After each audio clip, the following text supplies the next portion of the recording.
The man who used to be my father gave my son a rock inside an iPhone box for his birthday. He smiled and said, "Only good boys get toys."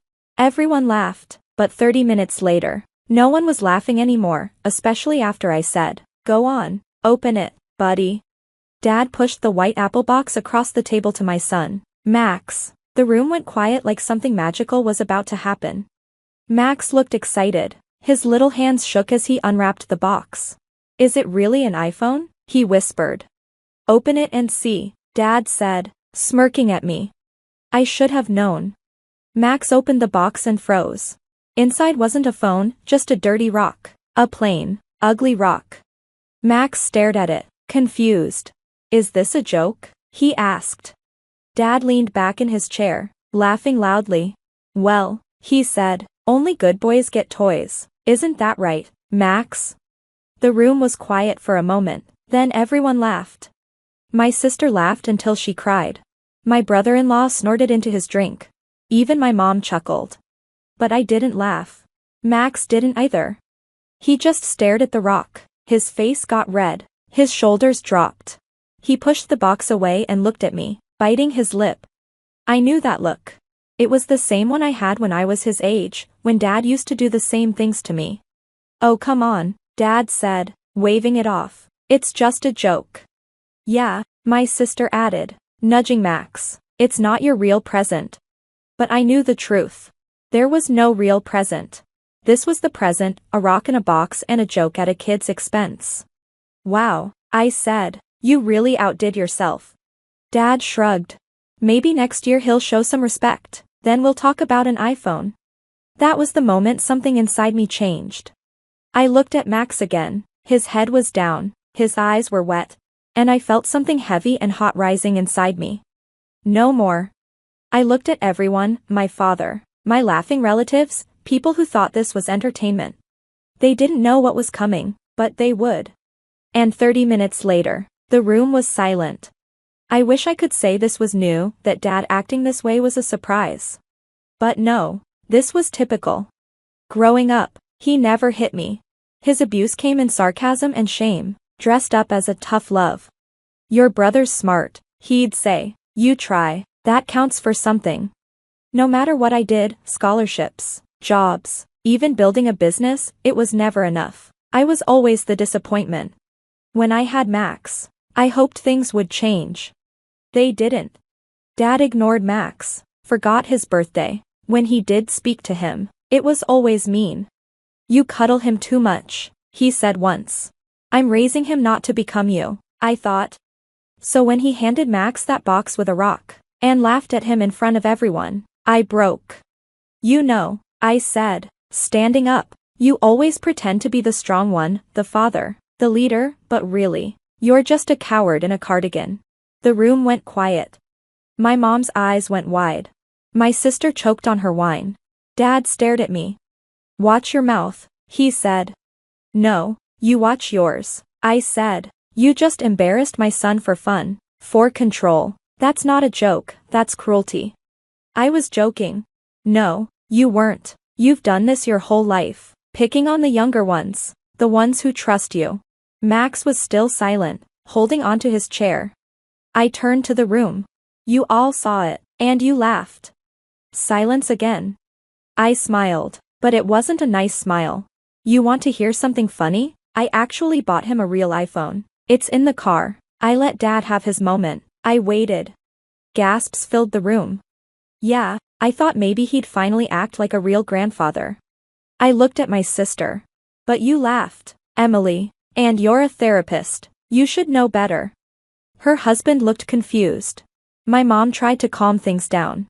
"Can we not do this now? It's Max's birthday." "Exactly," I said, "and you all ruined it." I left, grabbed the real iPhone from the car, and came back. I handed it to Max. "This is from me, because you are a good boy, don't let anyone say otherwise."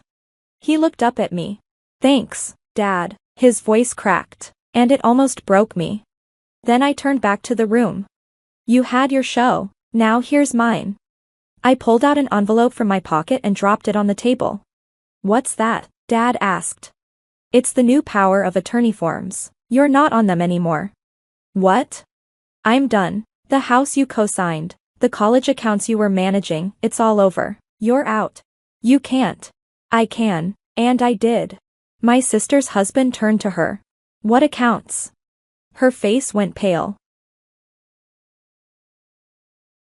I saw panic flash across Emily's face. Yeah, I said. Maybe someone should have warned you. Guess who's been sneaking money from the family trust? Stop talking, Emily hissed. No, I said quietly but firmly. You stop. The room was completely silent now. Dad reached for the envelope like it might burn him. He didn't open it, he already knew what was inside. He always knows when he's been caught. You're making a mistake, he said through clenched teeth. This isn't how family handles problems. No, I said, icy calm. This is how a father handles it when his kid is treated like trash. I turned to Emily. Let's talk about the money you took from Max's college fund. You told the bank I said it was okay. She froze. I needed it for Ellie's therapy. No, you needed it for your yoga trip to Bali. You posted about it online. Healing my inner child. Funny, my real child's education paid for it. Her husband stood up. Wait, you took money from Max's account? She opened her mouth, but I kept going. $200. Gone. You forged my signature. I have the report. The bank teller even remembered you smiling while doing it. You're overreacting, she snapped, voice shaking. It's not like I emptied the account. You stole from my son. Don't try to play it down. Now my mom jumped in, fake tears ready. This is getting out of control. No, Mom. What's out of control is Dad using Max's social security number to open credit cards since he was 5. The room went silent. Emily sat down. Mom turned to Dad. What is he talking about? I dropped a folder on the table. 3 credit cards, all maxed out, all in Max's name, with your address. Dad went pale. You can't prove that. I already did. The bank's fraud team was very helpful once they realized it involved a child. You'll be getting a letter soon. I raised you, he said, shaking. And I trusted you, I said. And you used my son's name to fix your credit score. You pretended to be a proud grandpa while ruining his future. Mom sank into a chair. You've gone too far, she said. No, I said. You all did. For years, I was the family joke. Not as smart as Emily, not as charming as Dad. I paid for your holidays, your taxes, even your gifts, all hoping you'd see me for who I was, or at least treat Max better, but you dragged him into the same mess. Dad exploded. You bitter little man, you're doing all this over a joke? I laughed, raw, angry. No, I'm done pretending. This family broke a long time ago. I'm just showing everyone the truth. I pulled out my phone. What are you doing? Mom asked, panicking. Sending all this to my lawyer, and the bank's fraud team, and Child Protective Services, just in case they want to ask why my son's identity was used. Emily jumped up. You're insane. I looked at her. No, I'm finally sane. Max stood next to me, holding the real iPhone I'd given him. He took my hand. Can we go, Dad? His voice was small and steady. I nodded. As we walked out, Dad called after me. If you leave, don't come back. I stopped, turned around. You made that choice the second you laughed at my kid. Then I looked at the rest of them. I'm not your punching bag, I'm not your wallet, and I'm not your scapegoat. I'm his father. That's all I care about. And we left. Outside, in the cold, Max looked up at me and said something I'll never forget. I'm glad you're my dad. The fallout started fast. The next morning, a text from Emily, you went too far. Dad's furious. Mom won't stop crying. I didn't reply. By noon, the fraud department emailed. The investigation had started. At 3 o'clock, I got a call from a detective. Mr. Turner, this is Detective Ross from Financial Crimes. We'd like to schedule a formal statement about the identity theft. Boom. They thought I'd cool off, let it go. No, not this time. Within 48 hours, I filed a full report. I gave them everything, documents, screenshots, the birthday video where they all laughed at Max. They laughed at a child. They stole from him. Now we were going to court. A week later, Mom called. I let it go to voicemail. Please, let's fix this privately. Your father's not well. Emily's upset. Come over, we'll talk. I didn't listen to the rest. Then came a letter from Dad's lawyer. They were threatening to sue me for defamation. I almost laughed. You can't defame someone who handed a rock to a kid and told him he wasn't good enough. I called my lawyer. Let them try, she said. We'll crush them. She wasn't kidding. The trial was set for June. Civil court, fraud, identity theft, financial abuse of a minor. But for me, this wasn't just about justice, it was about the truth. Court day 1, packed room. Emily looked ghost pale. Dad wore his best suit. Mom wore sunglasses inside, classic drama. Their lawyer tried to call it a misunderstanding. Mr. Turner, he said, smiling, don't you think this is too much?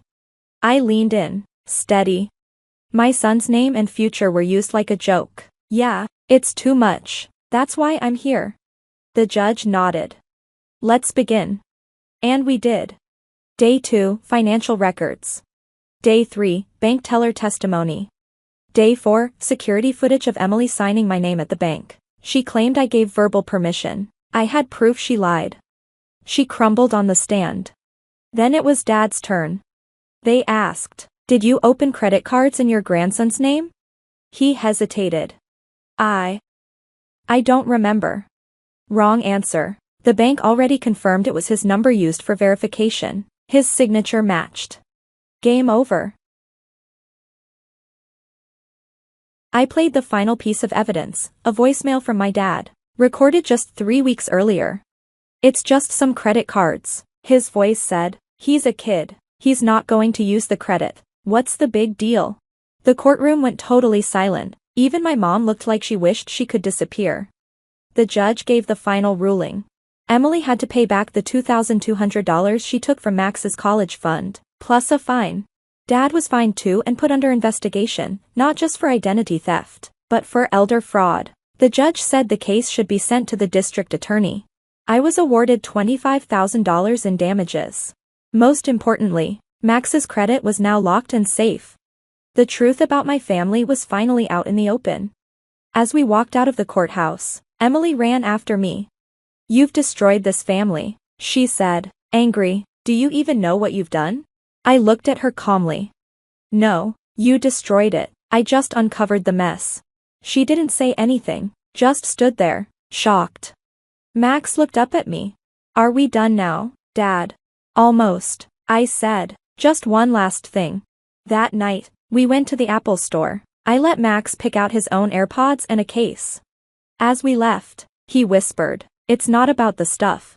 I know, I said, putting my arm around him. It's about respect. They used to call me a loser. Now they call me the only one who can save them. I thought it would be peaceful after the trial, a fresh start. But I was wrong. At first, things were calm. I focused on Max. Opened a new, protected college fund. Took him to Aikido. Read with him every night. He laughed more, slept better. That weight he used to carry in his shoulders, one I knew too well, was gone. But the past doesn't let go easily. The first sign came from my mom. She called at 6 a.m.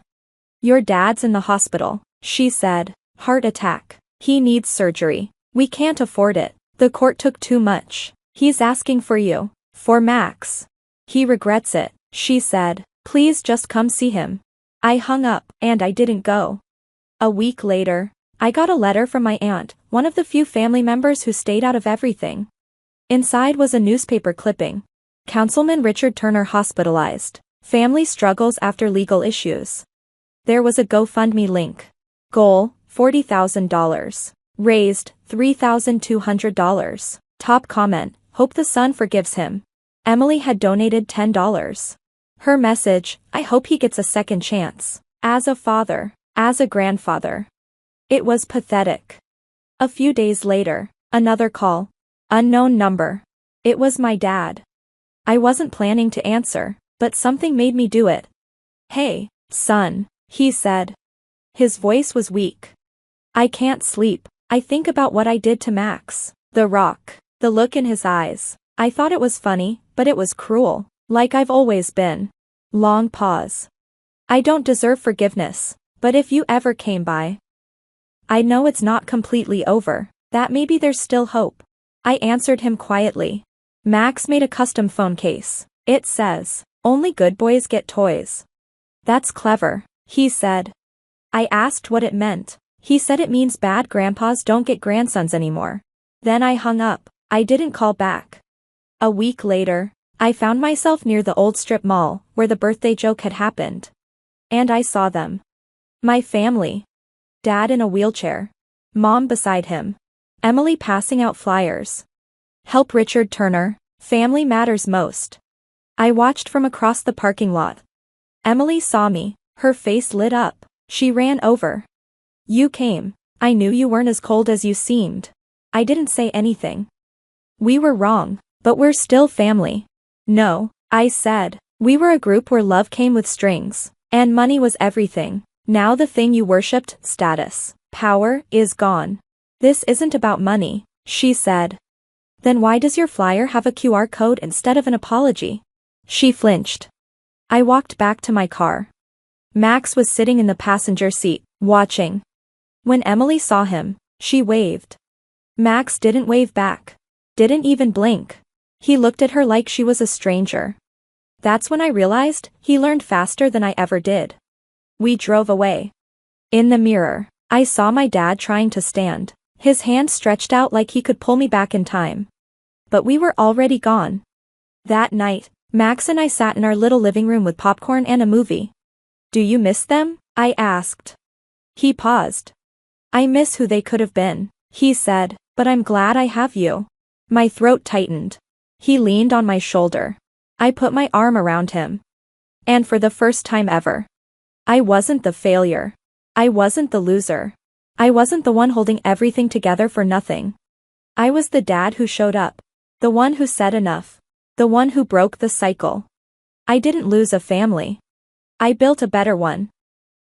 The flash of cameras still haunts my dreams, not because I miss them, but because they captured the exact moment my sister destroyed everything I'd built. I remember standing there, my hands trembling as I gripped the podium, watching Eloise's perfectly painted lips curve into a smile that didn't quite reach her eyes. My name is Amara, and 5 years ago, I founded what would become one of the most sought-after luxury fashion brands in New York. Now, I'm watching my legacy crumble on live television. "The board has decided unanimously," Eloise announced to the room full of reporters, her voice dripping with false sympathy. "My sister is no longer fit to lead this company. Her outdated vision and, frankly, washed-up ideas are holding us back from reaching our full potential." I couldn't move, couldn't breathe.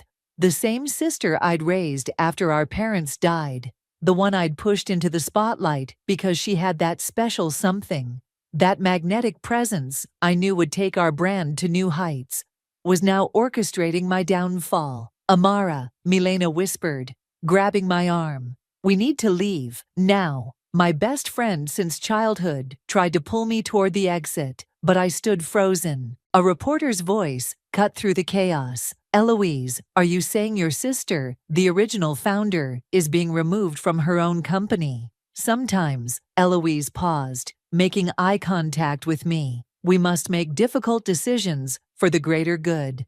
The numbers don't lie. Since I became the face of the brand, our sales have tripled. The board agrees. It's time for fresh blood."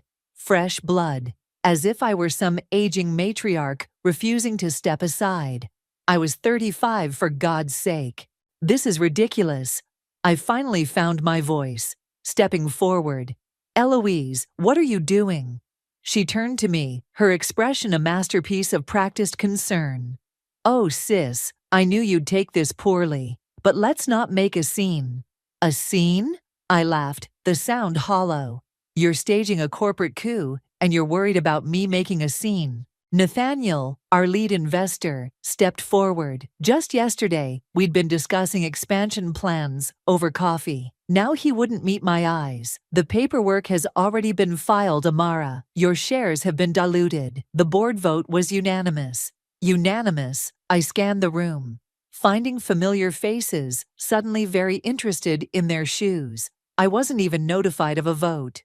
Because you would have tried to stop it, Eloise said, her voice carrying to every microphone in the room. Just like you tried to stop me from becoming the face of the brand initially, always holding me back, always insisting on having control. My blood ran cold. This wasn't impromptu. She'd planned this, crafted this narrative. How long had she been plotting? I gave you everything, I said, my voice breaking. I put you through modeling school. I made you the face of our brand when everyone said you were too young. I protected you. Protected me. Eloise's laugh was sharp.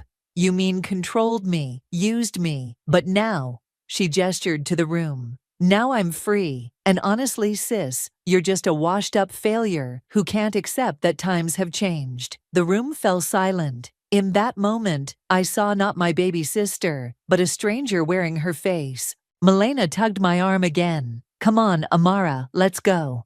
As we turned to leave, Eloise's voice followed us. Don't worry, sis. I'll take good care of your baby, better than you ever could. The next few hours passed in a blur. Milena took me to her apartment, made tea I couldn't drink, and tried to reach our lawyers, but I already knew it was too late. Eloise had been meticulous. She'd spent months quietly gathering support, convincing investors, manipulating numbers to support her narrative. We can fight this, Milena insisted, pacing her living room. There have to be legal options. I stared at my phone, watching as fashion blogs picked up the story. Fashion's new queen, Eloise Stevenson takes control. Sister act gone wrong. Inside fashion's most dramatic takeover. She's won, Milena, I whispered. She took everything. Not everything. Milena sat beside me, gripping my hands. You still have your talent, your vision. This isn't the end. But as I watched my sister smile triumphantly on every news channel, wearing the dress I'd designed for our spring collection, I felt something inside me break. The sister I'd raised, protected, loved. She'd planned my destruction with the same precision I'd once used to plan our success. My phone buzzed with a text from Eloise. Don't worry, I'll send your things from the office. Though honestly, there's not much worth keeping. Time to step aside gracefully, sis. You're yesterday's news. I turned off my phone, walked to Milena's window, and watched the city lights blur through my tears. Tomorrow I would have to figure out how to start over. But tonight, I let myself mourn the death of a sister's love. 6 months can change everything. I traded my penthouse for a tiny studio apartment in Brooklyn, my designer wardrobe for thrift store finds, and my identity for anonymity. The fashion world's whispers about my disappearance eventually faded to silence, exactly as I'd planned. You're getting really good at this, Sarah, the community center's coordinator, said as I helped a teenage girl adjust the hem of her donated prom dress. Are you sure you've never done alterations before? I forced a smile, threading the needle with practiced ease. Just a hobby. The community center became my sanctuary. 3 days a week, I volunteered in their Dress for Success program, helping women prepare for job interviews or special occasions. Nobody here knew me as Amara, the fallen fashion designer. To them, I was just Amy, the quiet volunteer who could work magic with a needle and thread. There, I said to the teenager, stepping back. Take a look. She twirled in front of the mirror, her face lighting up. It's perfect. Mom, look. Her mother wiped away tears. We could never have afforded something like this. Thank you. I nodded, swallowing the lump in my throat. Once upon a time, I'd designed dresses that cost more than some people's monthly rent. Now I found more joy in these simple alterations than I ever had in my highest-profile fashion shows. My phone buzzed. Milena had sent a link with the message, "You need to see this." I waited until my break to watch it. The video showed Eloise leaving a high-end restaurant, wearing one of my final designs, a midnight blue evening gown I'd created just before the takeover. A homeless woman approached her, asking for spare change. Ugh, get away from me, Eloise sneered, stepping back. You'll ruin my dress. It's worth more than you'll see in a lifetime. The woman persisted. Please, miss, I haven't eaten today. Then get a job. Eloise laughed, turning to her companions. Can you believe these people? They think they're entitled to everything. Security. My hands shook as I watched the video go viral. Comments flooding in about Eloise's cruelty. The woman's face haunted me. I could have been her. Would have been. If not for Milena's support in those first desperate months. Amy, Sarah's voice startled me. Your break ended 10 minutes ago. We have a group of women waiting for interview outfit consultations. Sorry, I'm coming. I shoved my phone away, but the image of Eloise's sneering face stayed with me. The afternoon brought a surprise. A woman in her 50s entered, clutching a designer bag that had seen better days. I have an interview, she said, voice trembling. First one in 15 years. My husband.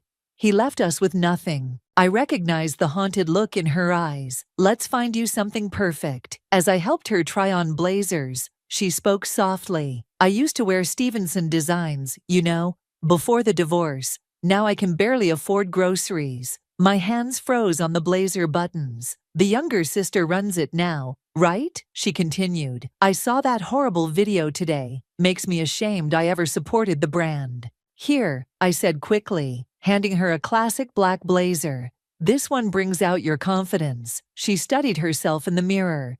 You're right, I actually feel powerful. Because you are, I said firmly. The clothes don't make you powerful. They just remind you of the power you already have. That evening, as I locked up with Sarah, my phone buzzed again. Milena had sent another message. Eloise's video has over 2 million views. Her PR team is in damage control. Maybe it's time to come back? I typed back, not yet. At home, I pulled out my sketchbook. The only piece of my old life I'd kept. My fingers moved across the paper, creating designs that would never see runways or magazine covers. But for the first time in months, I felt the familiar spark of inspiration. My phone lit up with a news alert. Stevenson brand faces backlash. After CEO's viral video, stock prices drop. I should have felt satisfied, vindicated. Instead, I felt hollow. A knock at my door made me jump. I opened it to find Milena holding takeout bags. Enough hiding, she said, pushing past me. You're designing again. I can tell by that look in your eyes. They're just sketches. They're more than that. She pulled out containers of Chinese food. You're healing. And while you've been hiding, Eloise has been destroying everything you built. That brand used to stand for elegance and accessibility. Now it's just another symbol of excess and cruelty. What do you expect me to do? I asked, stabbing at my noodles. Fight back, not for revenge, but for every woman who believed in what you created. For that homeless woman Eloise humiliated. For yourself. I looked at my sketches, then at the news alert still glowing on my phone. I can't, not yet. Fine, Milena said, reaching for my sketchbook. Then at least show me what you've been working on. As I shared my designs, something stirred inside me. Not the burning need for revenge, but a quiet determination to reclaim what was mine. Not the company, but my voice, my vision, my truth. The morning after Eloise's viral video disaster, I arrived at the community center to find Sarah practically bouncing with excitement. Amy, you won't believe this. She waved a letter in my face. Remember that formal wear drive we did last month? Someone saw the photos online and sent us this. I took the letter, my heart stopping, as I recognized the elegant letterhead. Omar Thornton Investments, one of the most influential names in fashion financing. They want to sponsor our program, Sarah continued. Full funding for a year, plus new sewing machines and materials. Can you believe it? I could, actually. Omar had always had an eye for potential, even in unexpected places. But why here? Why now? There's more, Sarah added. They're sending a representative next week to see our work. They specifically mentioned wanting to meet our talented seamstress. My hands trembled. Sarah, I can't. Please, Amy, this could change everything for the center. Before I could respond, my phone buzzed. Another news alert. Stevenson brand faces further criticism As more videos surface, CEO Eloise Stevenson's pattern of behavior questioned. "Everything okay?" Sarah asked, noticing my expression. "Fine," I said quickly. "Just family stuff." The next week passed in a blur of preparation. I threw myself into organizing the center's workspace, trying to ignore the growing knot in my stomach. Every news alert about Eloise showed her spiraling, snapping at reporters, canceling appearances, her carefully crafted image crumbling. The day of Omar's visit arrived with unexpected chaos. A pipe burst in the main room, forcing us to relocate to the smaller back studio. I was helping move supplies when I heard familiar voices. "The space has so much potential," Omar's deep voice carried through the hallway. "Sometimes the most impressive work happens in unexpected places." I ducked behind a rack of dresses, my heart pounding. Through the gaps between hangers, I watched Omar enter with Sarah. He looked exactly as I remembered, tall, distinguished, with kind eyes that missed nothing. "Amy," Sarah called out. "Where are you? I want you to meet Mr. Thornton." Taking a deep breath, I stepped out. Omar's eyes widened slightly, but he gave no other sign of recognition. "So you're the miracle worker I've heard about," he said smoothly, extending his hand. "Sarah tells me you have quite a talent." I shook his hand, playing along. "I just enjoy helping people feel confident." "Show him the blue dress," Sarah insisted, pulling out my latest project, a donated wedding gown I'd transformed into an evening dress. Omar examined the alterations, his fingers tracing the seams. "Extraordinary work. The technique here, it reminds me of someone I used to know." Our eyes met briefly. He knew. Of course, he knew. "Perhaps," he continued, "we could discuss expanding this program. There's clearly a need for quality fashion education in the community." After Omar left, Sarah hugged me tightly. "This is amazing. Though, it's weird. He spent more time looking at your work than anything else." That evening, I found a business card in my bag with a handwritten note. "Some talents can't stay hidden forever. Call me when you're ready." I was still staring at the card when Milena burst into my apartment. "Have you seen this?" She thrust her tablet at me. On screen was a fashion blog featuring side-by-side photos. One of my recent community center alterations next to one of my original designs from 5 years ago. The headline read, "Mystery Seamstress or Hidden Legend. The striking similarities that have fashion insiders talking." "It's starting," Milena said. "People are noticing. Omar's visit wasn't a coincidence." "I'm not ready," I whispered. "Look at this." She pulled up another article. "Eloise just fired her 3rd design team this year. The fall collection is a disaster. She's losing control." My phone buzzed with a text from an unknown number. "Your sister's weakness was always creation. She could sell ice to Eskimos, but she couldn't design her way out of a paper bag." Oh. I sank onto my couch, remembering all the late nights I'd spent teaching Eloise about fabric and form, watching her eyes glaze over with boredom. She'd wanted the glamour, not the craft. "The universe has a funny way of balancing things," Milena said softly. "You disappeared to hide, but your talent kept showing through. Meanwhile, Eloise's true nature is finally showing through her perfect facade." I picked up my sketchbook, flipping through recent designs. They were different from my old work, simpler, more accessible, but somehow more powerful. "Maybe," I said slowly, "it's time to stop hiding." Milena grinned. "Finally, so what's the plan?" I pulled out Omar's card. "First, we make a call. Then, we remind the world what real design looks like." As I dialed Omar's number, I caught my reflection in the window. For the first time in months, I recognized the woman staring back at me. She wasn't broken anymore. She was ready. Omar's office hadn't changed, still minimalist, with a single massive window overlooking Manhattan. I sat across from him, feeling oddly calm, as he reviewed my new sketches. "These are different," he said finally. "More accessible. But the signature is unmistakable." "That's the point," I replied. "Luxury doesn't have to mean exclusivity." He leaned back, studying me. "You know, I tried to contact you after the takeover. Your friend Milena told me to give you space. I needed it. I gestured to the sketches. I needed to remember who I was without the brand. And now I want to create again. But differently. No more hiding behind a luxury label. Omar smiled, pulling out a folder. I was hoping you'd say that. I've been watching the market. Your sister's recent mishaps have created an opening. He spread photos across his desk, my community center alterations, side by side with my old designs. These have been circulating in fashion circles. People are talking. They miss your vision. I don't want to fight Eloise, I said firmly. No? He raised an eyebrow. Then what do you want?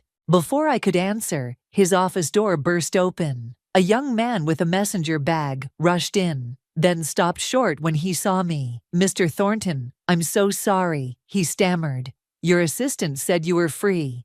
Jalen. Omar sighed. Our meeting isn't for another hour. I recognized him from Fashion Week coverage. Jalen O'Connor, the ambitious young journalist known for uncovering industry secrets. Is that? Jalen's eyes widened.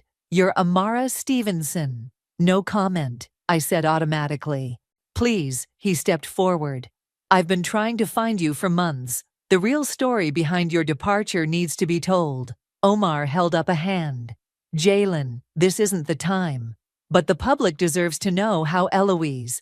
Enough. I stood up. The past is past. Is it? Jalen pulled out his phone. Your sister just announced emergency layoffs at your old company. 300 workers, most from the production department. People who've been there since you started.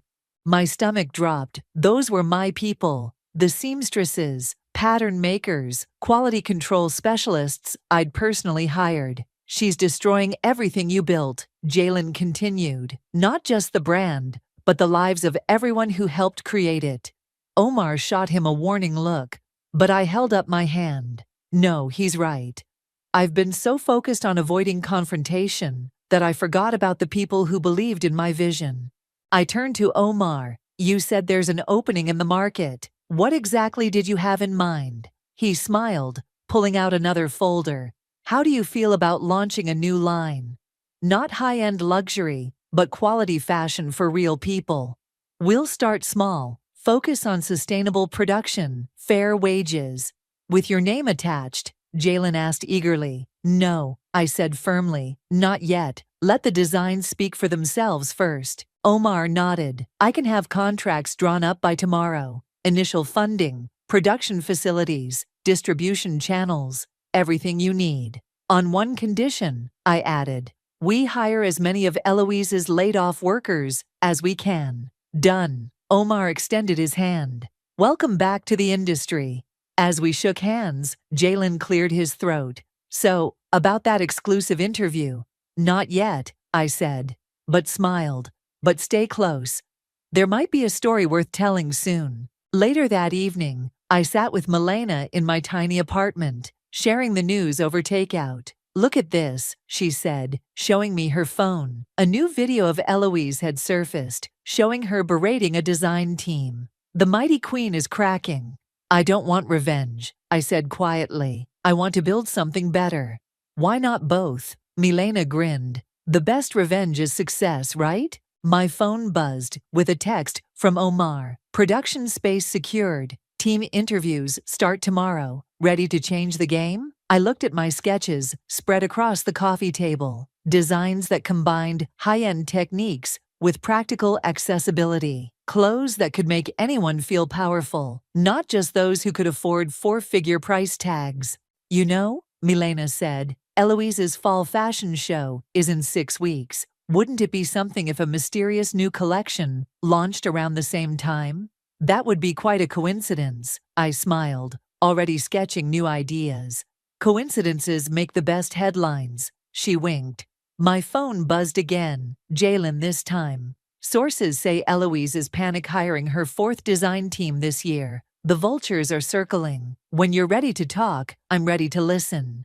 I set my phone aside and picked up my sketchbook. 6 weeks to build something new, something true. 6 weeks to remind the world what real fashion could be. Time to get to work, I said, and began to draw. The fashion show venue buzzed with anticipation. From my position backstage, I watched the monitors as Eloise strutted down the runway, performing her usual pre-show interview. Of course I'm not worried about the new mystery designer everyone's talking about, she laughed. But her smile didn't reach her eyes. Copycats come and go. We set the trends. Maria, my former head seamstress, who'd joined my new team, squeezed my arm. She's scared. Look at her hands. She keeps fidgeting with her bracelet. Focus on our show, I reminded her. We're on in 20 minutes. Omar had secured us the venue next door to Eloise's show, a smaller, more intimate space that perfectly suited our vision. While she showcased overpriced luxury, we'd present affordable elegance. Amara, Milena rushed over, phone in hand. Nathaniel just arrived at Eloise's show. He looks terrible. I glanced at the live feed. My former investor did look rough. Tired eyes, loosened tie. The past month's plummeting stock prices had taken their toll. 5 minutes, called the stage manager. First looks ready. I checked our first model, a former secretary wearing a navy blazer dress that could transition from office to evening. Real clothes for real women. We'd selected models of all ages and sizes, many of them clients from the community center. Ms. Amy, Sarah from the center appeared, looking nervous in her new role as show coordinator. There's a reporter asking questions about you, says his name is Jalen. Tell him, I started, but stopped as commotion erupted from the monitors. On screen, Eloise's show was derailing. A model had tripped, revealing poorly finished seams as her dress ripped. Another model's zipper had completely failed. Amateur mistakes, Maria muttered. This is what happens when you fire your entire quality control team. The audience at Eloise's show began to whisper and point. Several major buyers stood up and left. Through it all, Eloise stood frozen at the end of the runway, her perfect mask cracking. 2 minutes, called our stage manager. Amara, Milena grabbed my arm. Nathaniel just walked out of Eloise's show. He's coming this way. Sure enough, my former investor appeared backstage, looking desperate. I should have never betrayed you, he blurted out. Eloise, she's destroying everything. You're not supposed to be back here, I said coldly. Please, he stepped closer. Let me invest in whatever you're doing. I know it's you behind these designs everyone's talking about. The craftsmanship, the attention to detail. It could only be you. Place is everyone. The stage manager's call saved me from responding. You need to leave, Milena told Nathaniel firmly. As security escorted him out, I turned to my team. Remember why we're here. Not for revenge, not for headlines, but for every person who deserves to feel beautiful without going bankrupt. The lights dimmed. Our show began. One by one, our models emerged. Teachers, nurses, office workers, stay-at-home moms, all wearing designs that made them look like the best versions of themselves. The audience leaned forward in their seats, phones raised to capture every moment. Halfway through, Sarah rushed over. Eloise's show just ended early. People are coming over here. I peeked through the curtain. Sure enough, buyers and journalists were filing in, including several who'd walked out of Eloise's show. Among them, I spotted Jalen, scribbling furiously in his notebook. The energy in the room shifted as our final look appeared. A simple black dress that could be styled 10 different ways, modeled by the same woman Eloise had mocked in the viral video. We'd found her through the community center, learned her name was Regina, and offered her both a job and a chance to make a statement. The audience erupted in applause. Through the monitor, I caught a glimpse of Eloise standing at the back of the room, her face pale. Time for the designer's bow, the stage manager whispered. I shook my head. Not yet. Let the clothes speak for themselves. As the applause continued, Jalen's voice carried over the crowd. Sources confirm these designs are by Amara Stevenson. The original founder has returned. Murmurs rippled through the audience. Phones flashed. Near the exit, Eloise turned and fled. What now? Milena asked as we watched the chaos unfold. Before I could answer, Omar appeared. Now we watch the orders pour in. Major retailers are already calling. They want these clothes in their stores immediately. My phone buzzed with a text from an unknown number. You won. Happy now, sis? I deleted it without responding. This wasn't about winning or losing anymore. It was about building something real, something that mattered. Orders can wait, I told Omar. First, we celebrate with the people who made this possible. I gathered my team, the seamstresses, pattern makers, and workers who'd believed in this vision. Together, we'd created something bigger than revenge. We'd created hope. And somewhere in the back of the venue, I heard Jalen's voice. The real story isn't about a fashion comeback. It's about karma, justice, and the power of staying true to your vision. The morning after our show, I arrived at our new office space to find it already buzzing with activity. Maria was directing the setup of our workstations, while Omar handled a stream of calls from retailers. There you are. Milena rushed over, tablet in hand. You need to see this. She pulled up a fashion blog's homepage. The headline screamed, Fashion's prodigal daughter returns. Amara's new line steals the show while Stevenson brand implodes. That's not all. She swiped to another article. Eloise has canceled all public appearances for the next week. Their stock dropped another 15% this morning. Focus on our work, I said, but Omar interrupted. Actually, you need to see this. He turned up the volume on the office TV, where Nathaniel was giving an interview. The truth is, he looked directly into the camera. We made a terrible mistake removing Amara from her own company. The recent quality issues, the PR disasters, the failed collections, it all stems from that decision. Turn it off, I said. But Omar held up his hand. Watch. I'm officially announcing my resignation from the Stevenson board, Nathaniel continued. And I'm calling for a full investigation into the circumstances surrounding Amara's removal. The office fell silent. He's trying to save himself, Milena scoffed. My phone buzzed. Jalen again. Need to meet. Have documents about the takeover. Things you should see. Before I could respond, Maria called out. Someone's here to see you, Amara.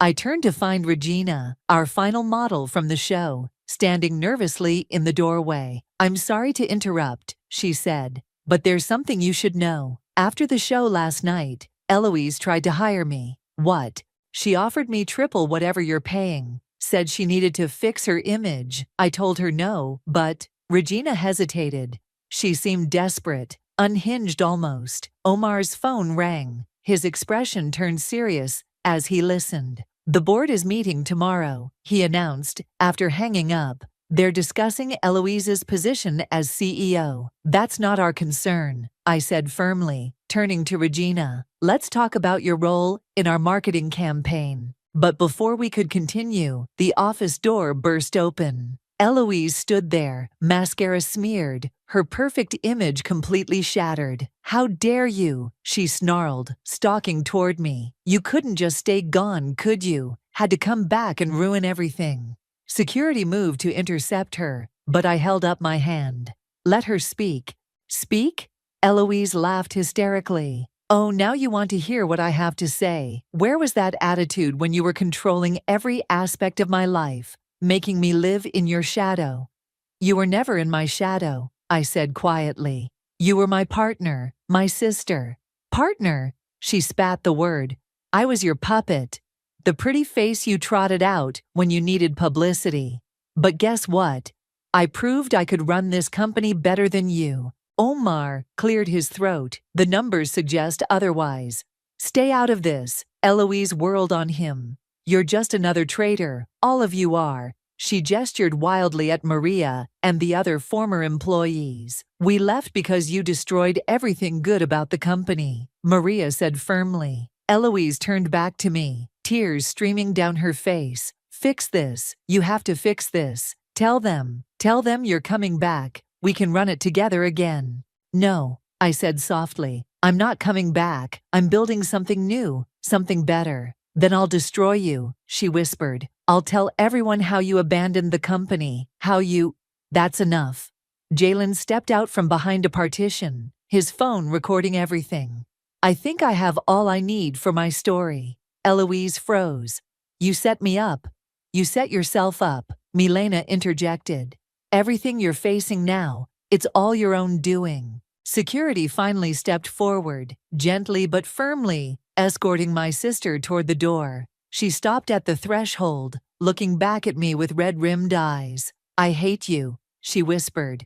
But her voice cracked on the last word. After she left, the office remained silent for a long moment. Well, Omar said finally, that should make tomorrow's board meeting interesting.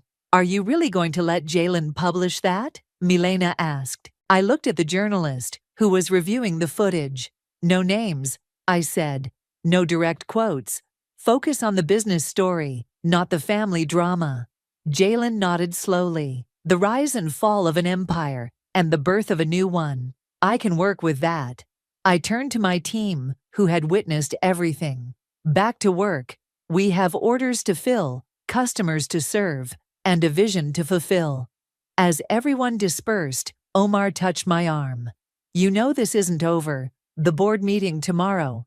Let them handle their own mess, I said firmly. We have better things to focus on. But as I walked to my office, I couldn't shake the image of my sister's tear-stained face. In trying to destroy me, she'd destroyed herself instead. Maybe that was the cruelest revenge of all. The Fashion Week finale was supposed to be Eloise's moment of redemption. Instead, as I stood in the wings of the main stage, I watched my sister's world collapse in real time.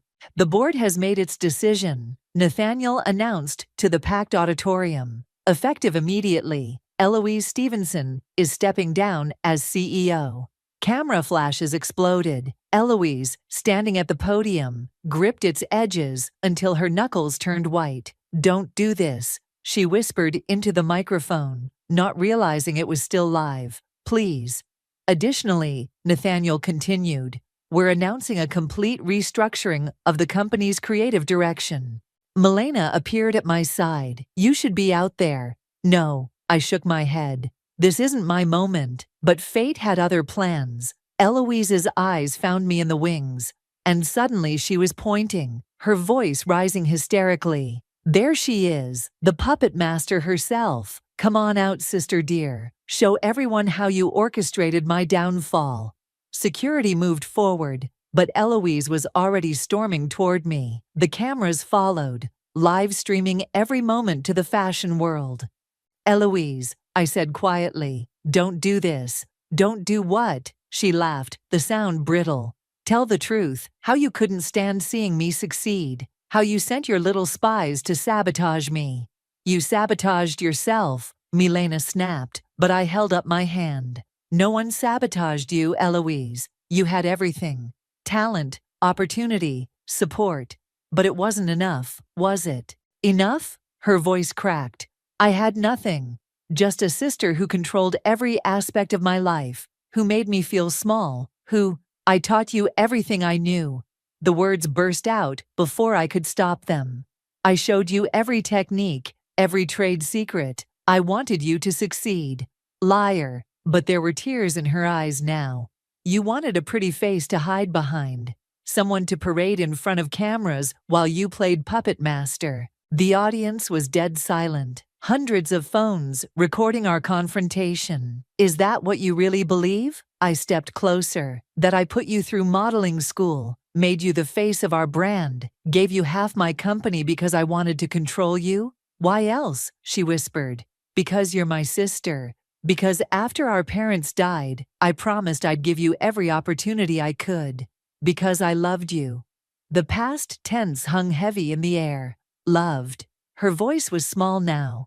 You destroyed everything we built together, not because you had to, but because you couldn't stand sharing the spotlight.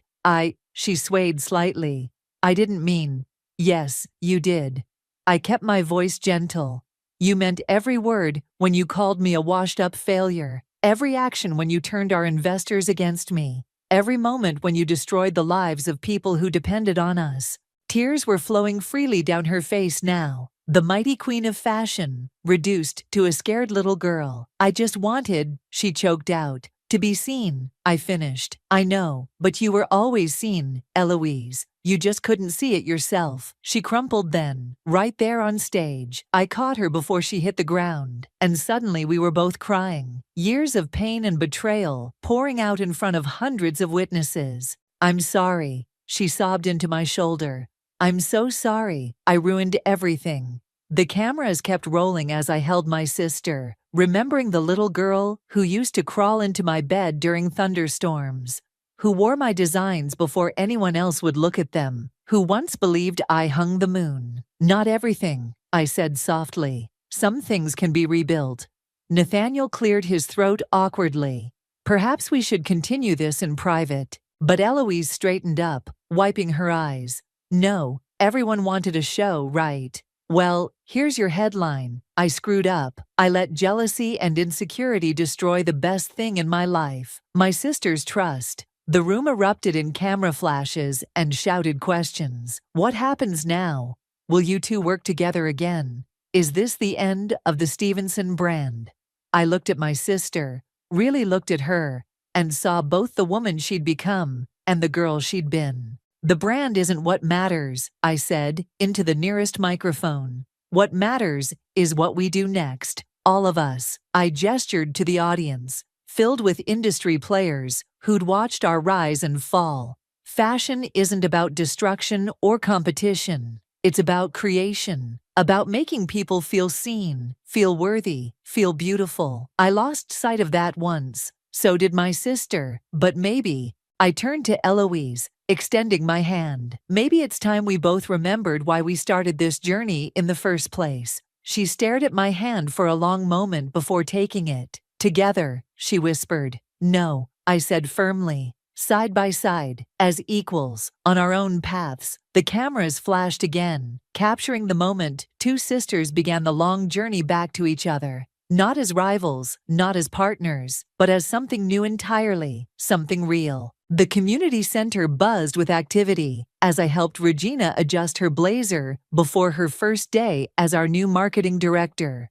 Still can't believe this is happening, she smiled at her reflection. From asking for spare change to having an office. You earned it, I said, straightening her collar.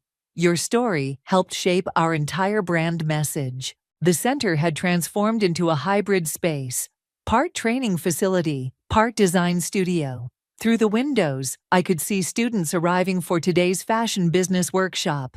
Your 9 o'clock is here, Milena called from the doorway. And you won't believe who it is. I turned to find Eloise standing there, clutching a portfolio and looking nervous. Gone were the designer clothes and perfect makeup. She wore simple black pants and a white blouse, one of my designs. I saw the flyer about the mentorship program, she said softly. Thought maybe I could learn how to actually design. Regina tensed beside me, but I touched her arm. It's okay. Why don't you go start the morning meeting?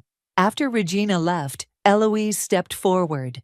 I'm not asking for forgiveness or a position. I want to learn, really learn this time.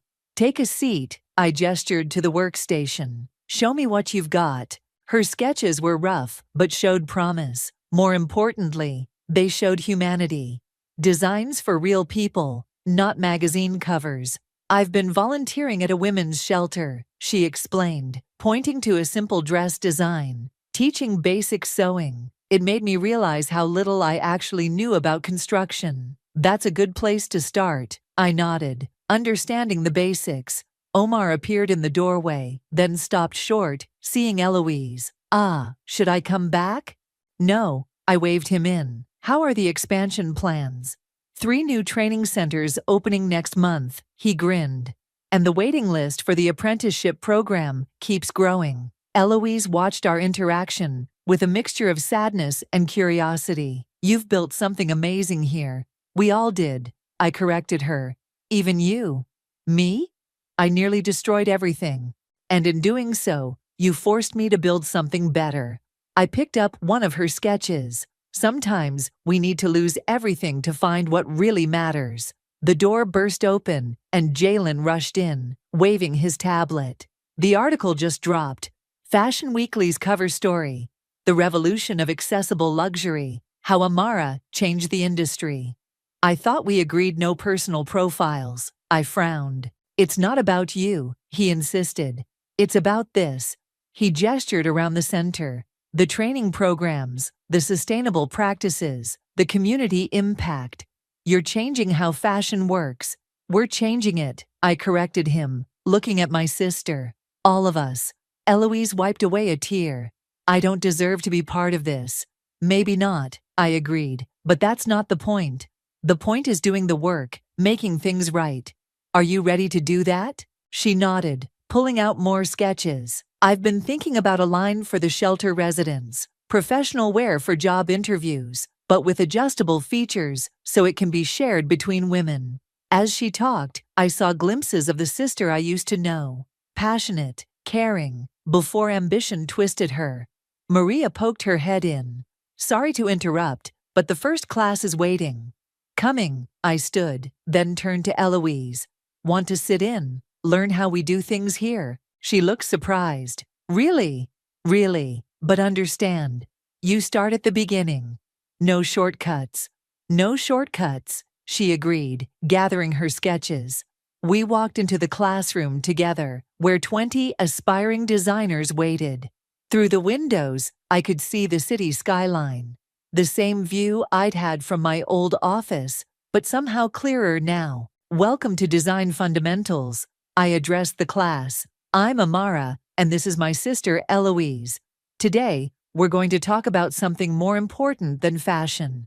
We're going to talk about purpose. As I spoke, I watched Eloise take a seat in the back row, pull out a notebook, and begin to take notes. Not as a CEO, not as a star, but as a student ready to learn. Milena slipped me a note. Karma's got a sense of humor, doesn't it? I smiled, thinking of my journey from luxury penthouses to community centers, from revenge to redemption. The fashion world had called it a comeback story, but they missed the point. This wasn't about coming back. It was about moving forward, about building something that mattered more than headlines or stock prices. Let's begin, I told the class, picking up a piece of chalk. Today, we're going to learn how to make something beautiful, not just expensive, something real, not just trendy, something that lasts. And in the back row, my sister, once my greatest enemy, now my most dedicated student, began to write. The call came while I was balancing 3 plates of steaming hash browns and wondering how my life had turned into this. 5 years ago, I would have laughed if someone told me I'd be wearing a polyester uniform and dodging drunk college students at 2 a.m. My name is Deborah, and I used to be somebody. The kind of somebody who got written up in food magazines and had reservations booked 6 months in advance. Now I'm lucky if I get a $5 tip from the morning rush crowd. Order up! Tommy, our short order cook, bellowed from behind the griddle. I grabbed the plates and plastered on my best waitress smile. Here's your grand slam, sir. Careful, the plate's hot. The businessman barely looked up from his phone. Classic. When I finally got my break, I checked my phone. 5 missed calls from an unlisted number and 1 voicemail. I stepped into the alley behind the diner, lit a cigarette I'd been craving all morning, and hit play. Deborah? It's Anna. Look, I know we haven't spoken in forever, but I need your help. It's about my wedding. Please call me back. The cigarette trembled between my fingers. My sister. The golden child. The one who'd stood by and watched while everything I'd built crumbled around me. You okay, Deb? Natasha poked her head out the back door, her dark curls escaping from under her uniform cap. You look like you've seen a ghost. My sister just called. I took another drag. She's getting married. The corporate princess? The one who... Yeah, that one. Natasha leaned against the brick wall beside me. What does she want? Help with her wedding, apparently. I laughed, but it came out hollow. Funny how family only remembers you exist when they need something. Are you going to call her back? Before I could answer, my phone buzzed again. Anna's number. Might as well get it over with. I muttered, hitting accept. Hello? Oh, thank God. Anna's voice gushed through the speaker.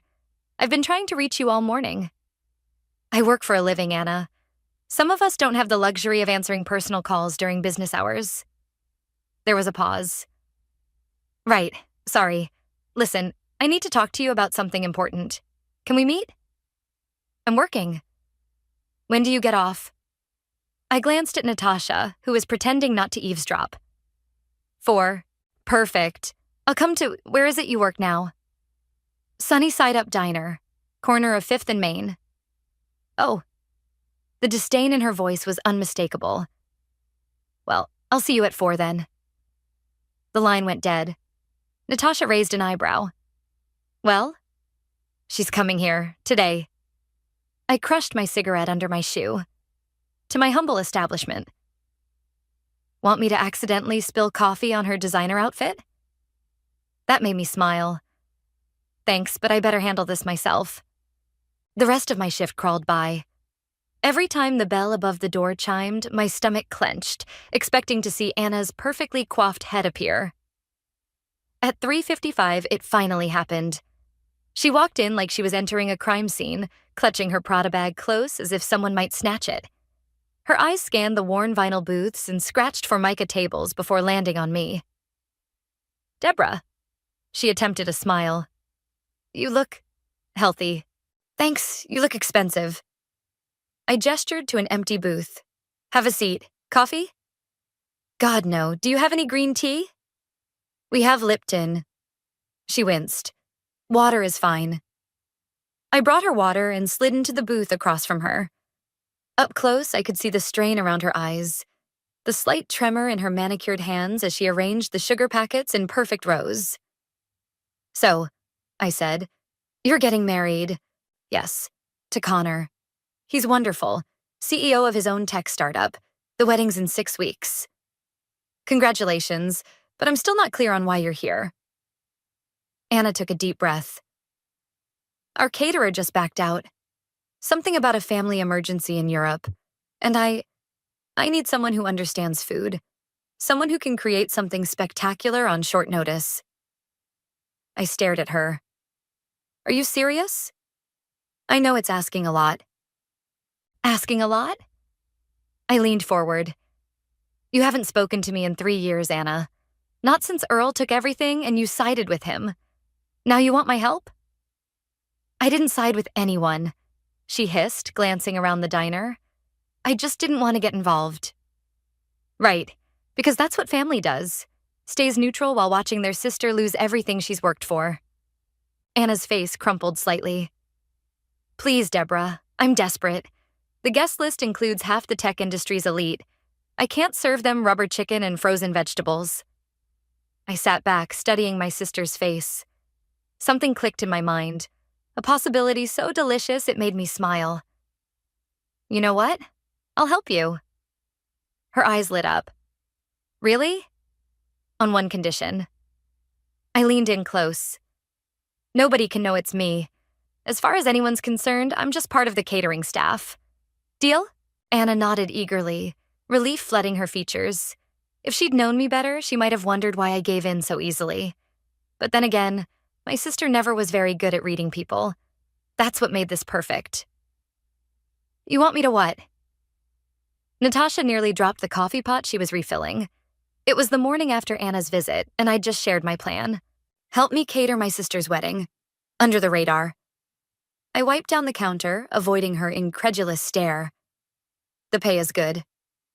That's not why you're doing this, and we both know it. She set the pot down and leaned in close. This is about revenge, isn't it? Before I could answer, the bell chimed. Anna walked in, this time accompanied by a tall man in an expensive suit. Connor, I presumed. They looked like they'd stepped out of a corporate magazine cover. Deborah! Anna's voice carried across the diner, making several customers look up from their plates. We need to discuss the menu. I gestured toward an empty booth. Give me 5 minutes. As they settled in, Natasha whispered, That's the guy she's marrying? He looks like he irons his socks. Probably does. I grabbed my notepad and approached their table. What can I get you? Just coffee, Connor said, not looking up from his phone. Black. Anna cleared her throat. Actually, we should eat something. We need to discuss your contribution to the event. I noticed how carefully she avoided any mention of cooking or catering. Heaven forbid anyone overhear that her waitress sister was handling the food for her society wedding. The special today is blueberry pancakes, I said, keeping my voice professional. Made from scratch. Oh, I couldn't possibly... Anna started. We'll take 2 orders. Connor interrupted, finally looking up. I've heard good things about this place. Anna's face tightened, but she didn't object. I headed to the kitchen, feeling their eyes on my back. When I returned with their food, Connor took one bite and his eyes widened. These are incredible. Did you make these? The recipe's mine, I said carefully. Tommy executes it well. Anna pushed her pancakes around the plate. About the wedding menu, we need to discuss budget and expectations. Of course. I pulled out my notepad again, playing the part of the dutiful help. What did you have in mind? Well, we're expecting about 200 guests. Many of them are quite particular about their food. She means they're food snobs, Connor said, still devouring his pancakes. Half of them probably haven't eaten carbs since 2010. I jotted down notes. Dietary restrictions? At least 30 vegetarians, a dozen vegans, and various gluten-free requests. Anna rattled off numbers like she was giving a board presentation. And everything needs to be elevated. Elevated, I repeated, thinking of the Michelin star that used to hang in my restaurant's kitchen. Yes, you know. She waved her hand vaguely. Sophisticated, nothing too diner-like. The pencil snapped in my hand. What my fiancé means, Connor interjected, shooting Anna a look, is that we trust your expertise. We want you to create something special. I took a deep breath. I have some ideas. A modern take on classical French cuisine, perhaps? Or maybe Japanese Mediterranean fusion. I heard that's quite popular in certain elevated circles. Anna missed the sarcasm completely. Yes, exactly. Something like that. But can you handle something so complex? Anna, Connor warned. I just mean, it's been a while since you've worked in a proper kitchen. The diner had gone quiet. I could feel Natasha's protective anger radiating from behind the counter. I can handle it, I said quietly. In fact, I'll prepare a tasting menu for you next week, just to ensure it meets your standards. Perfect. Anna clapped her hands. We'll bring a few friends to give their opinion. Is Wednesday good? Wednesday's perfect. I'll need to use your venue's kitchen. Oh, we're having it at the Riverside Hotel. They have a fantastic kitchen. She paused. You'll need to use the service entrance, of course, and wear appropriate attire. Of course. I smiled tightly. Wouldn't want to embarrass you. That's not what I should get back to work. I gestured at their plates. Will there be anything else? Connor reached for his wallet. Just the check. And Deborah? He looked me in the eye for the first time. Thank you for doing this. It means a lot to us. I nodded and walked away, my hands shaking slightly. Natasha intercepted me at the counter. You okay? Fine. I started arranging sugar packets with unnecessary force. Just planning a menu that will remind my dear sister exactly who I am. And who's that? I looked up, a slow smile spreading across my face. Someone who knows how to make every bite count. As I watched Anna and Connor leave, I could already taste it. The perfect combination of flavors that would make my sister's wedding unforgettable. Not because it would be bad, but because it would be the best meal she'd ever had. And she would never be able to tell anyone who made it. The Riverside Hotel's kitchen gleamed with stainless steel and possibility. I ran my hand along the smooth countertop, memories flooding back of my own restaurant kitchen. The same layout, the same professional-grade equipment. Only this time I was wearing a plain black uniform instead of chef's whites. The prep area is through there, the kitchen manager said, pointing. You'll have full access from 2 p.m. onwards. Perfect. I started unpacking my knives, the familiar weight of each one grounding me. Those are nice, he commented, eyeing my knife roll. Japanese steel? Yes, from when I caught myself. From a previous job. He nodded and left me alone. As I arranged my workspace, the door swung open and Natasha walked in, carrying bags of fresh ingredients. You wouldn't believe what I just overheard in the parking lot, she said, setting down the bags. Anna's out there talking to some guy about the mystery chef she hired. Apparently, she's telling everyone you trained in Paris. I laughed. I did train in Paris, for 3 years. Yeah, but she's taking credit for discovering some hidden talent. Natasha started unpacking vegetables. She has no idea it's you, does she? Not a clue. I pulled out my old recipe notebook, its pages stained and dog-eared. Help me prep these mushrooms? As we worked, I found myself slipping back into old rhythms. Dice, chop, sauté. The familiar dance of creating something extraordinary from simple ingredients. Tell me about it, Natasha said suddenly. About what happened with Earl. My knife paused over a shallot. It's ancient history. Is it? Because you're here, planning an elaborate revenge through food, so it seems pretty current to me. I sighed, resuming my chopping. Earl was my sous chef, and my partner, in every sense. We built the restaurant together, or so I thought. The mushrooms hit the hot pan with a satisfying sizzle. One day, I came in early and found him with the investors. He'd convinced them I was unstable, unreliable, said I was drinking too much, missing service, endangering the restaurant's reputation. I stirred the mushrooms harder than necessary. None of it was true. And your sister. Anna worked at the law firm representing the investors. She could have spoken up, confirmed I was stable. Instead, she stayed professional and uninvolved. Within a week, I was bought out of my own restaurant. Earl took over as head chef. That's messed up. The best part? 6 months later, the restaurant lost its Michelin star. Earl couldn't handle the pressure. Last I heard, he's working as a corporate chef for some chain restaurant in the suburbs. The kitchen door swung open again. Anna walked in, followed by 3 women in designer clothes. Oh, she stopped short, seeing me in my chef's whites. I didn't expect you to be here already. Prep takes time, I said, not looking up from my work. If you want quality. One of the women peered at the stove. What are you making? Wild mushroom risotto with black truffle and aged parmesan. I added a splash of white wine to the pan. First course of the tasting menu. Sounds simple, Anna said, in that tone she used when she meant the opposite. I smiled. Sometimes the simplest things are the hardest to get right. For the next hour, I worked while they watched. Each dish came together exactly as I'd planned. The risotto, followed by butter-poached lobster, then duck breast with cherry gastrique, and finally a dark chocolate soufflé that rose perfectly in the oven. When I plated the first course, even Anna fell silent. This is... one of her friends started. Incredible, another finished. I watched as they tasted each dish, their expressions shifting from skepticism to surprise to pure pleasure.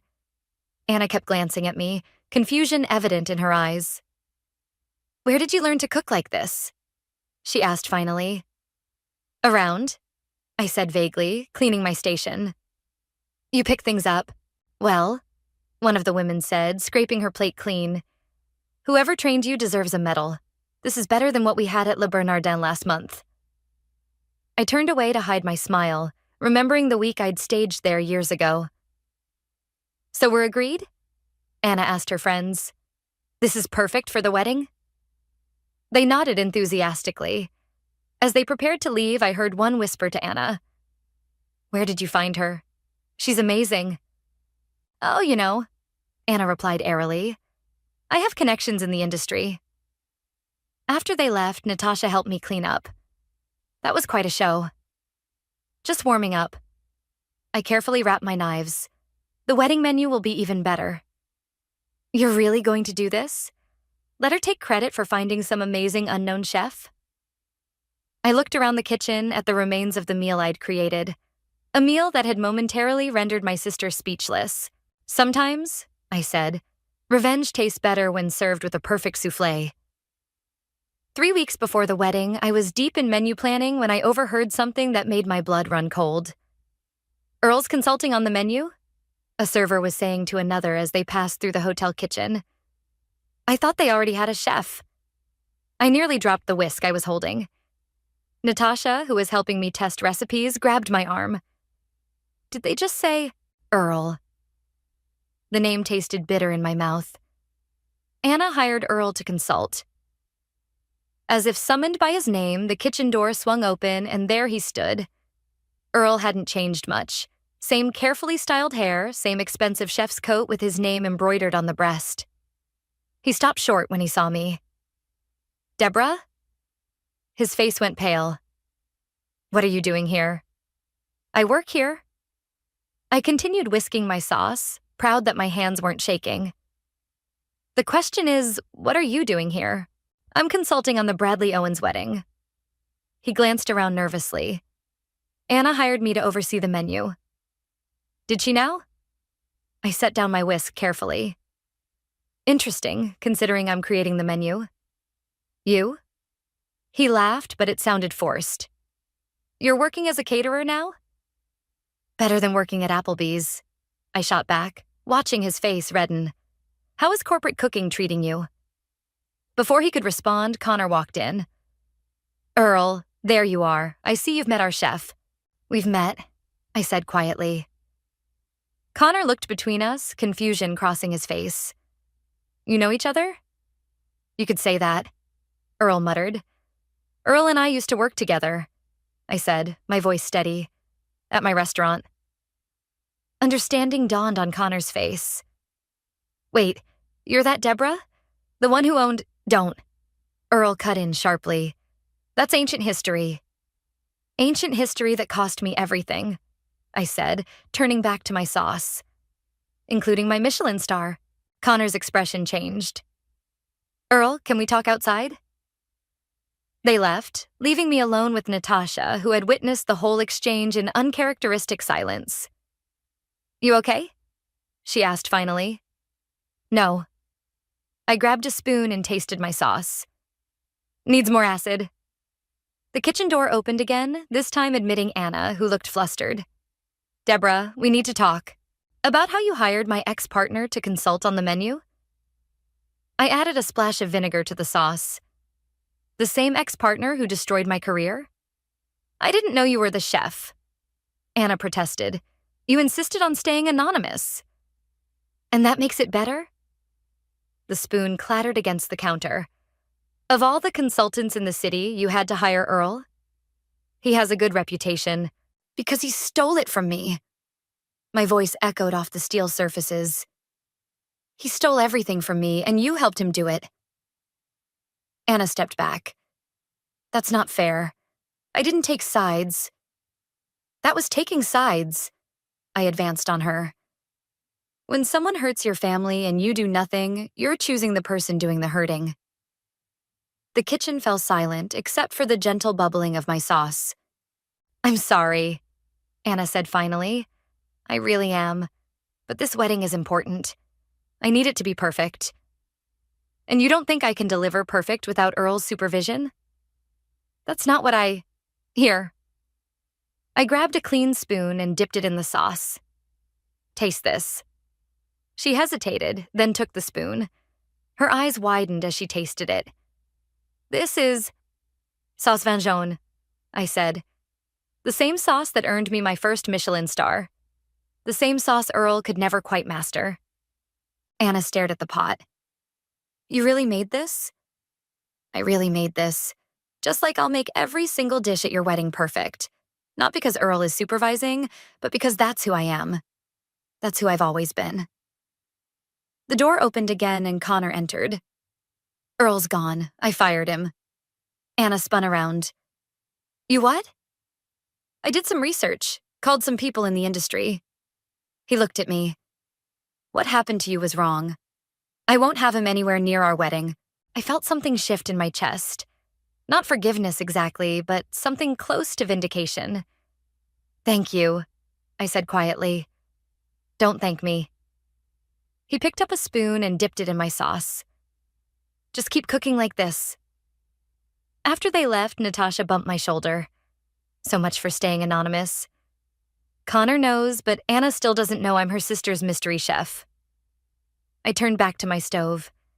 And I intend to keep it that way until the perfect moment. "When's that?" I smiled, reaching for the vinegar again. "When the sauce is perfect." The encounter with Earl had shaken me, but it had also reminded me of something important. I wasn't just good at what I did. I was exceptional. And in 3 weeks, everyone at that wedding would know it too, including my sister. 1 week before the wedding, I was elbow deep in prep lists when someone cleared their throat behind me. I turned to find an elegant older woman watching me with knowing eyes. "Hello, Deborah," she said. "It's been a while." "Meredith?" I nearly dropped my clipboard. Meredith had been a regular at my restaurant, one of the few who'd tried to reach out after everything fell apart. I'd been too ashamed to respond. "I hear you're creating magic again." She walked over to examine my prep station. "Anna has no idea, does she?" "How did you—" "I'm catering coordinator for the hotel." She smiled. "When I saw the menu, I knew it had to be you. Nobody else makes chocolate soufflé with that particular lavender twist." I set down my clipboard. "Are you going to tell her?" "That depends." Meredith leaned against the counter. "Are you doing this for revenge or redemption?" Before I could answer, Anna burst into the kitchen, wedding binder clutched to her chest. "Emergency!" She stopped short at the sight of Meredith. "Oh, thank God you're here. The florist just called. They delivered white peonies instead of pink." "Breathe, dear," Meredith said calmly. "I'll handle it." "And the string quartet has food poisoning." Anna's voice rose an octave. "Something about bad sushi." I exchanged glances with Meredith. "Anna, sit down before you pass out." To my surprise, she actually listened, sinking onto a kitchen stool.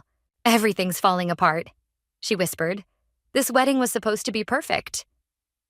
"Nothing's falling apart," Meredith said firmly. "I know an excellent jazz quartet who can fill in. As for the flowers—" She pulled out her phone. "Leave it to me." Anna's shoulders slumped. "At least the food will be amazing. That's what everyone keeps saying after the tasting."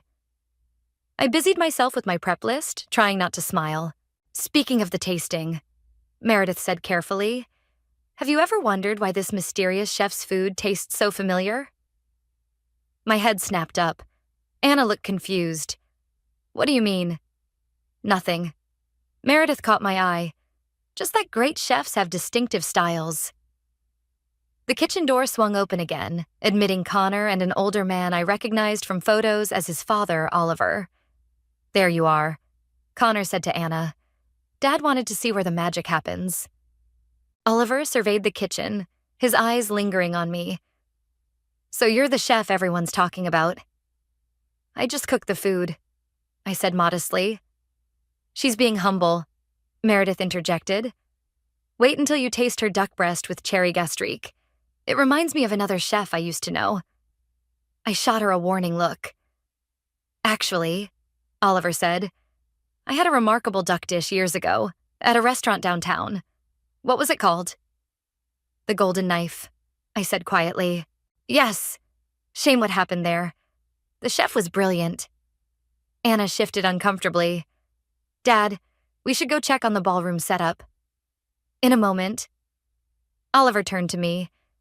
"You know, you remind me of her. Same attention to detail."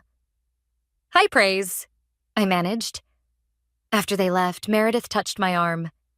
"You okay?" "Fine." I grabbed a knife and started chopping herbs with perhaps more force than necessary. Just wondering what Anna would do if she knew her perfect wedding was being catered by her disgraced sister. Maybe it's time she knew. Not yet. I scraped the herbs into a container. First, I need to prove something. To her or to yourself? Before I could answer, Natasha rushed in. "Deb, you need to hear this." She pulled out her phone and played a voice memo. It was Anna talking to someone. Can't believe how things worked out. After that disaster with Earl, finding this chef was like fate. Everyone's impressed, even Dad's food critic friends. It's like I have a sixth sense for talent. I turned off the recording. She's taking credit for discovering me? There's more, Natasha said grimly. She's planning to announce at the reception that she's starting a restaurant consulting business based on her expert ability to spot culinary talent. The knife in my hand trembled slightly. Well, Meredith said after a moment, it seems the universe has handed you the perfect opportunity for your big reveal. I looked at my prep lists, at the carefully planned menu that would showcase every skill I'd spent years perfecting. Skills my sister was planning to use to launch her new career. You know what? I said, straightening up. I think it's time to add one more special dish to the menu. Something memorable. What are you planning?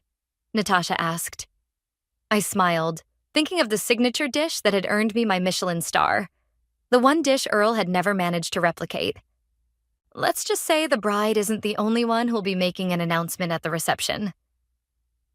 The wedding day kitchen buzzed with controlled chaos. I moved through it like a conductor, directing my temporary staff with precision born from years of experience. Every dish had to be perfect, not just good, but Michelin star perfect. First course going out in 10, I called out, watching servers line up with plates of my signature scallop dish. Natasha appeared at my side. You should see the dining room. It's packed with food critics and restaurant owners. Anna's been going table to table, talking about her incredible find of a chef. Perfect. I adjusted a garnish on one of the plates. Let her dig the hole deeper. The kitchen doors swung open and Meredith rushed in. Slight change of plans. Anna wants to make her announcement before the main course instead of dessert. Even better. I wiped my hands on my apron.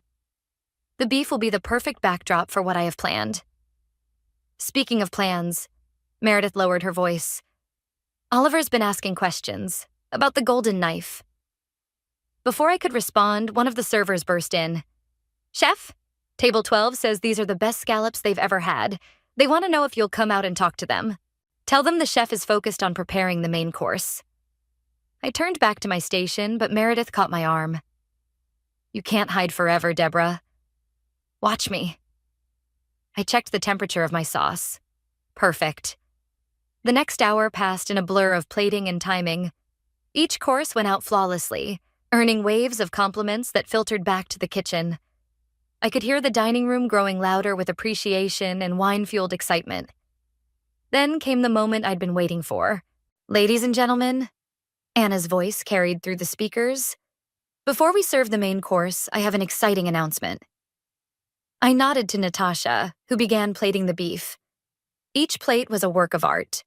Perfectly seared tenderloin, sauce painted with precision, garnishes placed just so. And that's why I'm thrilled to announce the launch of my new venture, Bradley Culinary Consulting. Anna continued. Using my expertise in discovering hidden culinary talents, like the amazing chef creating your meal tonight? Now, I said quietly.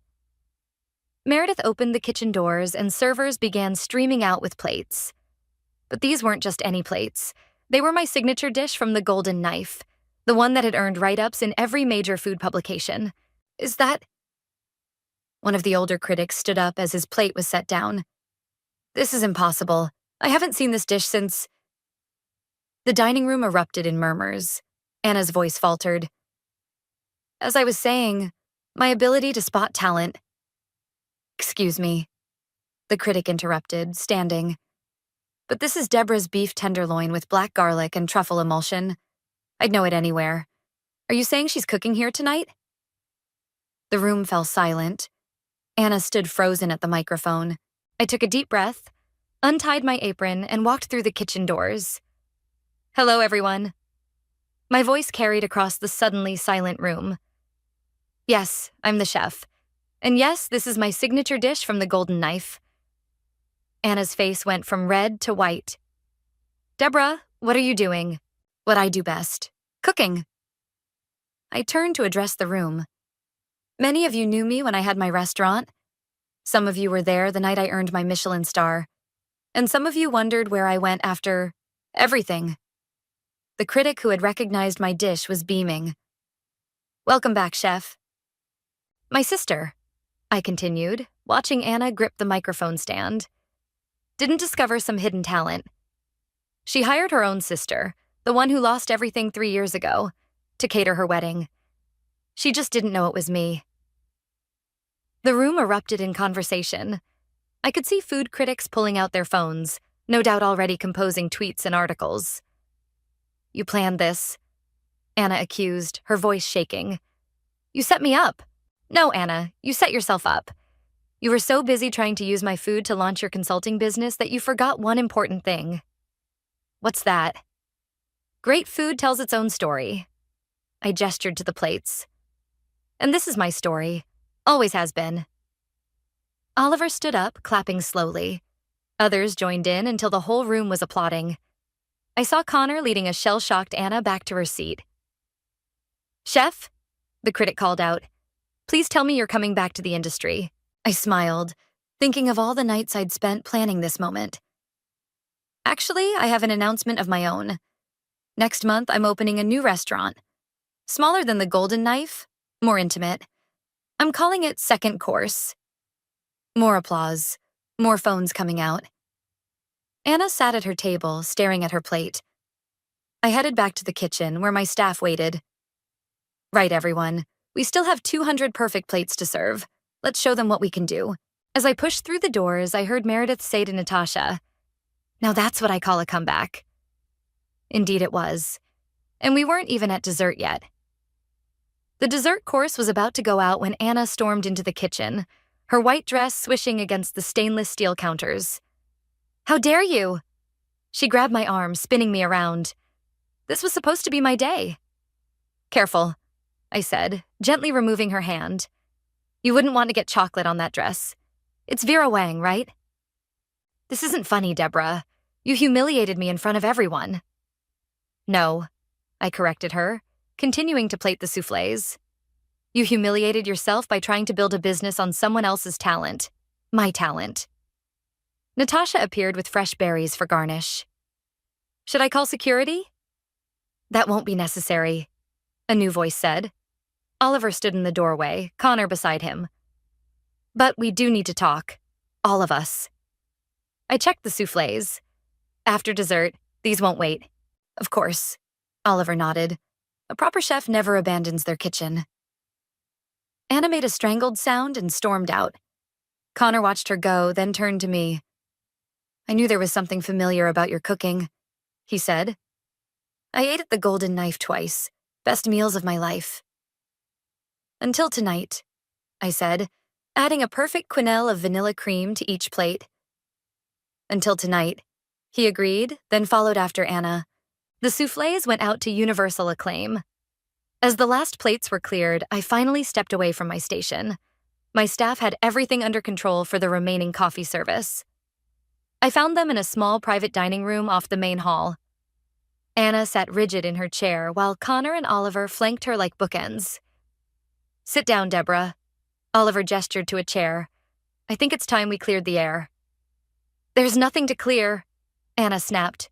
She sabotaged my wedding. By cooking the best meal these people have ever had? Oliver raised an eyebrow. Strange definition of sabotage. She made me look like a fool. No, Connor said quietly. You did that yourself, when you tried to take credit for finding her. I did find her. You found your sister working in a diner, I corrected. And instead of being happy to reconnect, you saw an opportunity to exploit my skills. That's not true. But Anna's voice wavered. Isn't it? I leaned forward. You knew exactly who I was when you hired me.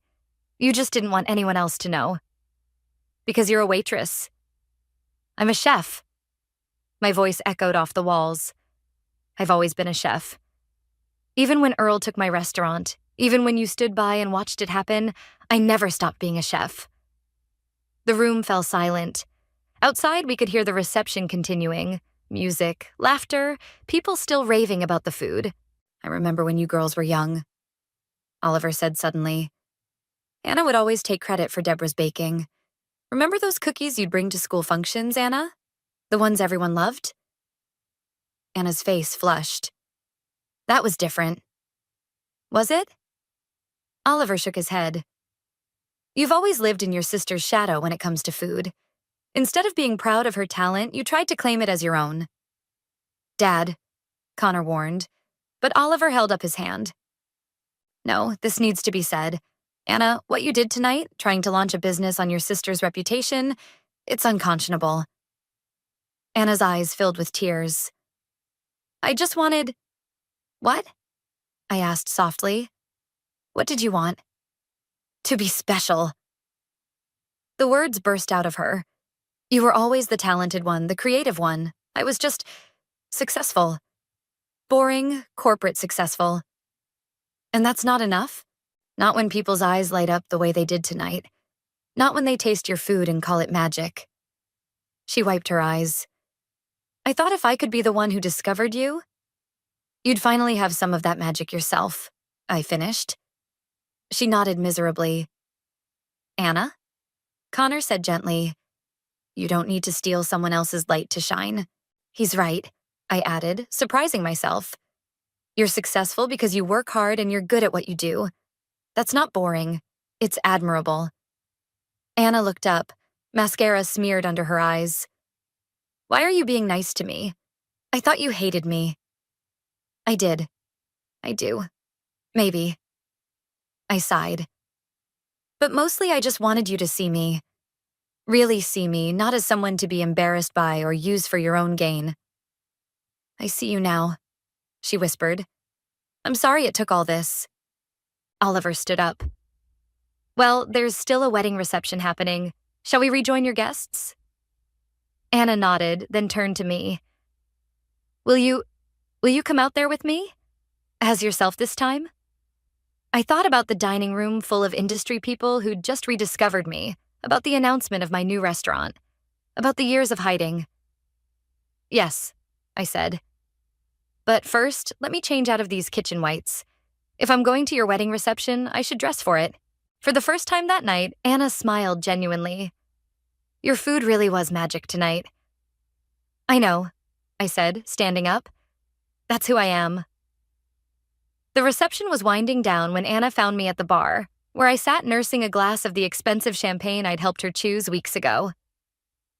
That food critic just offered to invest in your new restaurant, she said, sliding onto the stool next to me. I know. I swirled the champagne in my glass. He's the third one tonight. Are you going to accept? No. I set down my glass. I'm doing this on my own terms this time. Already signed the lease on a small place downtown. Anna fidgeted with her wedding dress. I withdrew the paperwork for the consulting business. Probably wise. Deborah, she took a deep breath. Would you teach me? Not to cook like you. I know that's not possible. But maybe I could learn enough to appreciate what you do. Really understand it? I turned to look at her properly. The perfect wedding makeup had worn off, leaving her looking younger, more like the sister I remembered. You want cooking lessons? I want my sister back, she said quietly. And I thought maybe we could start with cooking. Before I could answer, Natasha appeared with a plate. Last one, she announced. Saved it specially. On the plate sat a perfect slice of wedding cake. Not the fancy tiered creation Anna had ordered, but a simple chocolate cake I'd made earlier and kept in the kitchen. Is that... Anna's eyes widened. Mom's recipe? The one she taught me when I was 12. I pushed the plate between us. Here, we'll share it. Anna picked up a fork with trembling hands. I haven't had this since Mom died. I know. I took a bite, letting the familiar taste flood my mouth with memories. She always said food was how you showed love. Even when you couldn't say the words, Anna finished, taking her own bite. Oh God, it tastes exactly the same. That's because I didn't elevate it or make it fancy. I smiled slightly. Some things are perfect just as they are. Across the room, Connor was deep in conversation with Oliver and several of the critics. I could hear phrases like revolutionary approach and changing the industry floating over. Your new restaurant, Anna said suddenly. When you open, I'd like to be there. Not as a consultant or an expert or whatever I was pretending to be. Just as your sister. The opening's going to be small, I warned. No fancy investors, no big press. Just good food and people who appreciate it. That sounds perfect. She set down her fork. You know, I never told you this, but I used to brag about you. Before everything. I'd tell people, that's my sister's restaurant. She has a Michelin star. Really? I raised an eyebrow. The corporate executive was proud of her chef sister? Of course I was. Still am. She touched my hand. What you did tonight, not just the food, but standing up there announcing your new restaurant, it was brave. It wasn't bravery. It was survival. I finished the last bite of cake. And maybe a little bit of revenge. A little bit? She laughed. You destroyed my consulting business before it even started. True, but I also made your wedding dinner unforgettable. Also true. She stood up, smoothing her dress. I should go. Connor's arranged for a car to take us to the airport. Maldives await. Anna? I called as she turned to leave. That cooking lesson. Come by the diner next week. We'll start with the basics. Her face lit up. Really? Really, but fair warning, I'm a tough teacher. I wouldn't expect anything less. After she left, Natasha sat down in the vacated seat. Happy with how it all turned out? I looked around the room, at the empty plates that had held my food, at the critics still buzzing about their discovery, at my sister and her new husband saying goodbye to guests. You know what? I am. I stood up, gathering my things. But right now, I need to get back to the diner. Morning shift starts in 5 hours. You're working tomorrow? After all this? Of course. I smiled. I'm a chef. We show up no matter what. As I walked through the hotel lobby, I passed the kitchen one last time. Through the window, I could see my staff cleaning up, the familiar rhythm of a kitchen winding down for the night. Soon I'd have my own kitchen again, my own rules, my own menu, my own name above the door. But tonight, I'd done something even better. I'd cooked with love, with anger, with pride, and with forgiveness. I'd served up the perfect revenge, not by destroying my sister, but by finally making her see me. Mom would have approved. Outside, the night air was cool and full of possibility. I hailed a cab, ready to head home and get what sleep I could before tomorrow's shift. After all, those hash browns weren't going to cook themselves. But this time, when I put on my diner uniform, I'd wear it differently. Because everyone now knew what I'd always known. I wasn't just a waitress who could cook. I was a chef who was finally, truly back in business. The cream-colored envelope trembled in my hands as I read the gold-embossed text for the third time. Join us for the grand opening of Eloise, where culinary dreams come true. My name is Savannah, and I just discovered my husband named his new restaurant after his mistress. The invitation dropped from my fingers onto our marble kitchen counter, the same counter where Brian and I had spent countless nights planning this restaurant, our shared dream. The dream I'd emptied my savings account to fund. Sasha, I called my sister, my voice cracking. Did you know about this? About what? She picked up on the first ring. Sav, are you okay? The restaurant. He named it Eloise. I swallowed hard. Who names a restaurant Eloise? Oh, God. Sasha's sharp intake of breath told me she knew exactly who Eloise was. That blonde from the charity gala? The one who kept hanging around the kitchen? You knew? The betrayal stung twice as hard. I had suspicions, but I didn't want to. She paused. Want me to come over? Please. 20 minutes later, Sasha burst through my front door, holding a bottle of wine and wearing her signature, "Someone's about to get their ass kicked" expression. She found me sitting at the kitchen island, surrounded by bank statements and loan documents. Before we reveal what happens next, we wonder, do you think our protagonist is making the right choice? Share your thoughts in the comments. Now, back to our unfolding situation. I gave him everything, I said, pushing a paper toward her. $300,000. My entire inheritance from Papa. Everything I saved working double shifts at that stupid diner. Sasha poured 2 generous glasses of wine. We'll fix this. We'll talk to a lawyer. No. I stood up, pacing the kitchen. That's not enough. He needs to feel what this feels like. To have everything you worked for turned into a joke, a monument to someone else's. Savannah, Sasha warned, revenge isn't. Wait. I stopped, picking up the invitation again. The opening's this Friday. They're expecting food critics from every major publication. So, a plan started forming in my mind. Remember Marcus, the food critic I dated last year? The pretentious one who wouldn't shut up about proper risotto technique? He taught me everything about being a critic. The terminology, the process, how to remain anonymous. I turned to Sasha, my heart racing. What if I went to the opening as a critic? Sasha's eyes widened. You can't be serious. I already have a pseudonym. I've been writing reviews for small publications under Victoria Stone for months now. It was supposed to be a hobby, but I pulled out my phone, showing Sasha my latest review. I have a following. People trust my opinion. Holy shit, Sasha whispered, scrolling through the comments. These are actually good, really good. One scathing review from me could tank his opening night. I took a deep breath. And I know every weakness in his cooking, every shortcut he takes when he's stressed. This is insane. Sasha set down her wine glass. But if we're doing this, we're doing it right. You can't look anything like yourself. For the next hour, we planned. Sasha, being a makeup artist, knew exactly how to transform me. We ordered a wig, colored contacts, and planned an outfit that screamed sophisticated food critic while being completely unlike anything in my usual wardrobe. What about your accent? Sasha asked. He'll recognize it. Victoria Stone speaks with a slight British accent, I said, slipping into the voice I'd practiced for months. Studied at Le Cordon Bleu Paris. Damn, sis. Sasha looked impressed. You've really thought this through. I had to have something that was just mine. I felt tears threatening again. While he was building his dream restaurant with my money and sleeping with his perfect blonde hostess, I was building this other life. I just never thought I'd use it like this. My phone buzzed. A text from Brian. Hey babe, sorry I'll be late again. Lots of prep for the opening. Don't wait up. I showed Sasha the message, and she cursed under her breath. Friday night, I said, deleting the message. Victoria Stone will have a front row seat to watch everything he built come crashing down.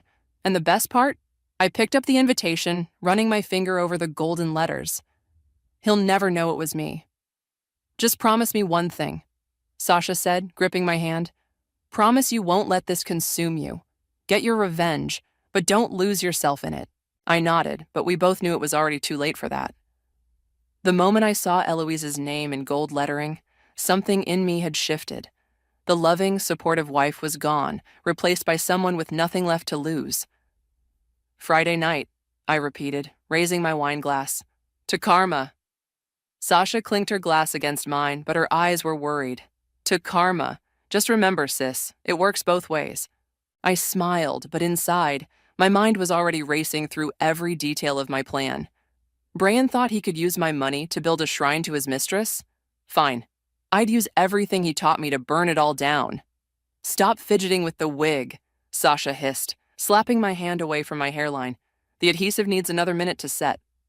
Friday night had arrived faster than I'd expected. We were parked a block away from Eloise, and my stomach was doing somersaults.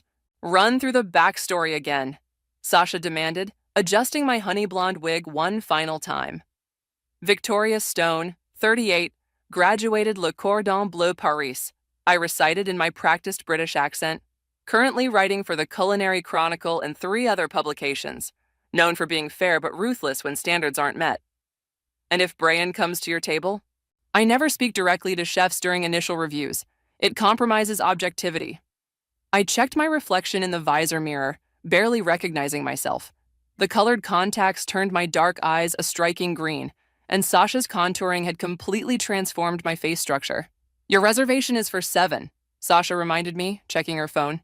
That gives you 15 minutes to get in character. I pulled out my critic's notebook. Leather-bound, professional, exactly what Victoria Stone would carry. I still can't believe they accepted my last-minute reservation request. Are you kidding? Victoria Stone has over 50,000 followers. They probably bumped someone to fit you in. Sasha squeezed my hand. You sure you want to do this? Before I could answer, my phone buzzed.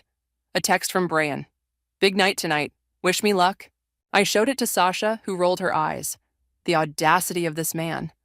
Let's go. I stepped out of the car, smoothing down my charcoal designer dress, another purchase that had made my credit card scream.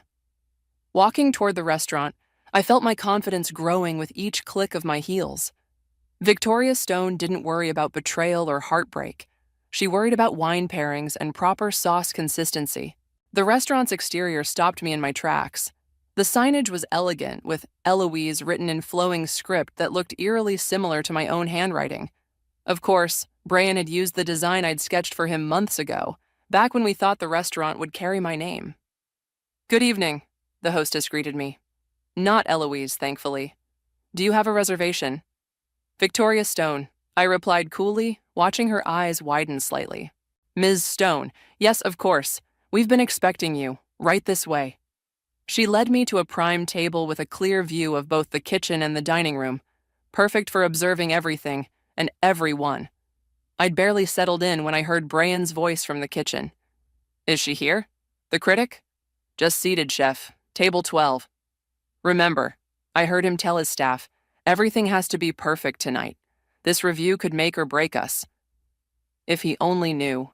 A young server approached my table, her hands trembling slightly as she presented the wine list. "Good evening, Ms. Stone. I'm Paisley, and I'll be taking care of you tonight." Something in her nervous energy reminded me of myself years ago, when I was still waiting tables. I softened my critic's persona slightly. "Thank you, Paisley. I'll start with a glass of the Chateau Margaux, 2015, if you have it." "Excellent choice," she smiled, visibly relieved. "And may I tell you about our specials?" As she described each dish, I noticed how her eyes lit up when discussing the ingredients. This wasn't just a job for her. She had passion. "Are you interested in cooking?" I asked. "Yes," she caught herself, lowering her voice. "Actually, I'm in culinary school, working here to learn from Chef Brian, though he doesn't really—" She trailed off. "Doesn't really what?" "He doesn't let anyone but Samir, his sous chef, near the main stations. Says we'll just mess things up." She shrugged. "Anyway, I'll get your wine." I made a note in my book. Not about the food, about Paisley, about opportunities denied. The dining room slowly filled with other patrons, their excited chatter creating a pleasant buzz. Then suddenly, the atmosphere shifted. I looked up to see her walking in. Eloise. She was even more beautiful than I remembered from the gala.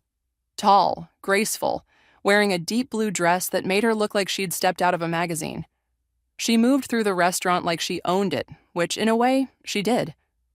My hand tightened around my pen as she approached my table. "Ms. Stone," she smiled warmly. "I'm Eloise. Welcome to my restaurant." "Your restaurant?" I wanted to scream. I paid for every tile, every plate, every damn wine glass. Instead, I smiled Victoria's practiced smile. "Charming space. The design is quite personal." "Oh, yes," she beamed. "Brian insisted on using these beautiful sketches his wife made. She's so talented, though I haven't had the pleasure of meeting her yet." My wine glass froze halfway to my lips. He used my designs, but told Eloise they were just some sketches from his wife. A wife she didn't even know? "How interesting," I managed to say. "I look forward to experiencing everything the restaurant has to offer." As Eloise walked away, I opened my notebook to a fresh page. At the top, I wrote a single word: betrayal. The review was about to get much more personal than I'd planned. The first course arrived, a delicate amuse-bouche that I recognized immediately. It was my grandmother's recipe, the one I'd taught Brian during our first year together. He'd modified it slightly, adding a modern twist, but the soul of the dish remained uniquely mine. The chef was inspired by traditional immigrant cuisine, Paisley explained, setting down the plate. He believes in honoring cultural heritage while elevating it to fine dining standards. My throat tightened. How fascinating. And whose heritage might this be? Before Paisley could answer, Eloise appeared again, this time helping an elderly woman to a nearby table. The gentleness in her movements caught me off guard. "That's my grandmother," Paisley whispered, following my gaze. "She's been sick, but Eloise drives her to chemotherapy every Tuesday. Won't let anyone else do it." I blinked, my perfectly crafted narrative suddenly developing cracks. "That's unexpected." "Oh, Eloise is amazing," Paisley continued. "She's been teaching me about wine pairings after hours, and she even offered to help pay for my culinary classes when I was struggling with tuition." I wrote this down, though I wasn't sure why. It didn't fit with my revenge narrative. The villain in my story wasn't supposed to drive old ladies to chemo or mentor struggling students. Ms. Stone? Eloise approached my table again. I hope you don't mind, but I selected a special wine pairing for your next course. It's from a small vineyard in my hometown. Please sit, I heard myself say. Tell me about it. Eloise's face lit up as she slid into the chair across from me. It's a family vineyard, actually. My father planted those vines when I was little. We nearly lost everything during the recession, but we managed to save just enough vines to keep producing small batches. Is that what brought you into the restaurant business? I asked, genuinely curious now. Her smile faltered slightly. Actually, I never wanted to run a restaurant. I'm a sommelier by training.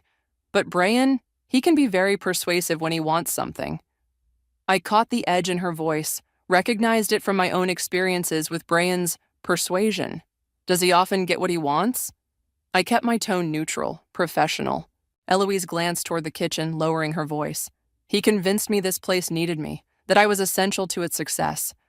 But lately, she straightened suddenly, professional mask back in place. I'm sorry, I shouldn't burden you with this. No, please, I said, dropping Victoria's accent for a moment before catching myself. I mean, do continue. It adds context to the review. It's just... Eloise twisted her napkin. Have you ever felt trapped by someone else's dream? Like you're playing a role in a play you never auditioned for? The irony of her words hit me like a physical blow. Here I was, literally playing a role, while she spoke about feeling trapped in hers. A crash from the kitchen interrupted us. Brian's voice carried across the restaurant. Are you trying to ruin everything? Get out of my kitchen. A young line cook hurried out, fighting back tears. Eloise immediately stood, her instinct to comfort clearly visible. Excuse me, she said. I should... Of course. I watched as she intercepted the cook, leading her to a quiet corner. Their conversation was too far away to hear, but I saw Eloise pull out her phone, apparently taking down the cook's information. Paisley appeared with my next course. Eloise keeps a list, she explained, noticing my interest. Of all the staff, Brian, well, she helps them find new jobs, better ones. How many are on this list? 12, just since I started 3 months ago. I added another note to my book, then crossed out the word betrayal at the top. Below it, I wrote, complicated. The kitchen doors swung open and Brian emerged, his chef's coat pristine despite the earlier chaos. He was heading toward my table, that familiar, charming smile on his face. Paisley, I said quickly, please inform the chef that I maintain strict anonymity during initial reviews. No exceptions. She nodded and intercepted him, delivering my message. I watched his face darken with frustration.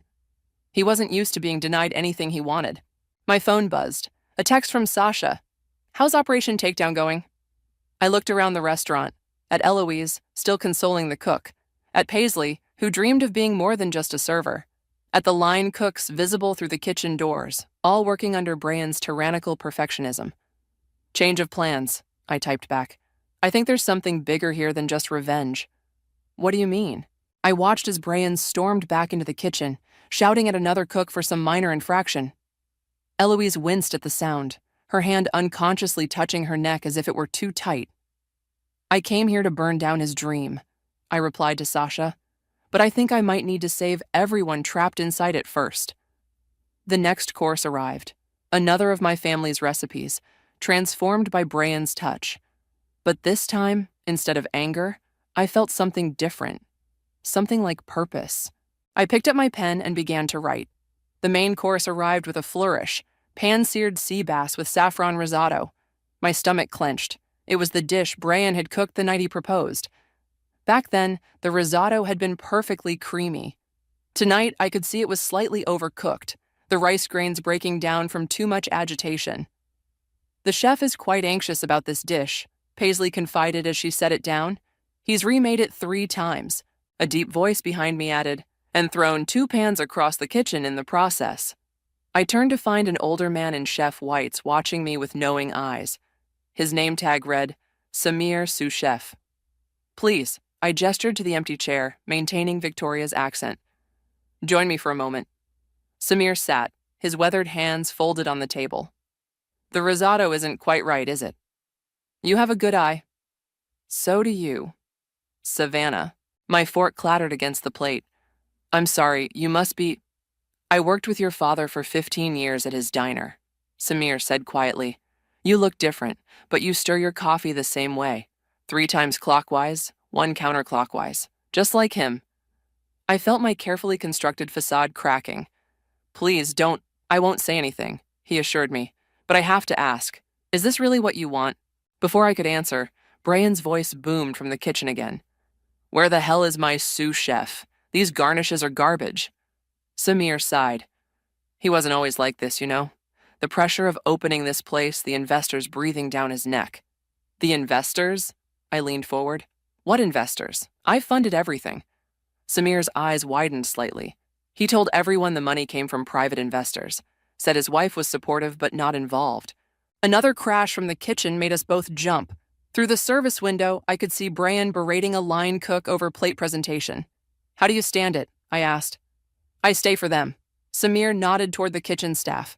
Someone needs to buffer his temper, teach these kids properly. He paused, studying me. Your father did the same for me when I was starting out. A commotion near the entrance drew our attention.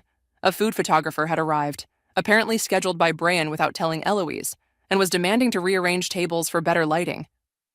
Excuse me, Samir stood. Eloise looks like she needs backup. I watched as he smoothly intervened, his calm presence defusing the situation.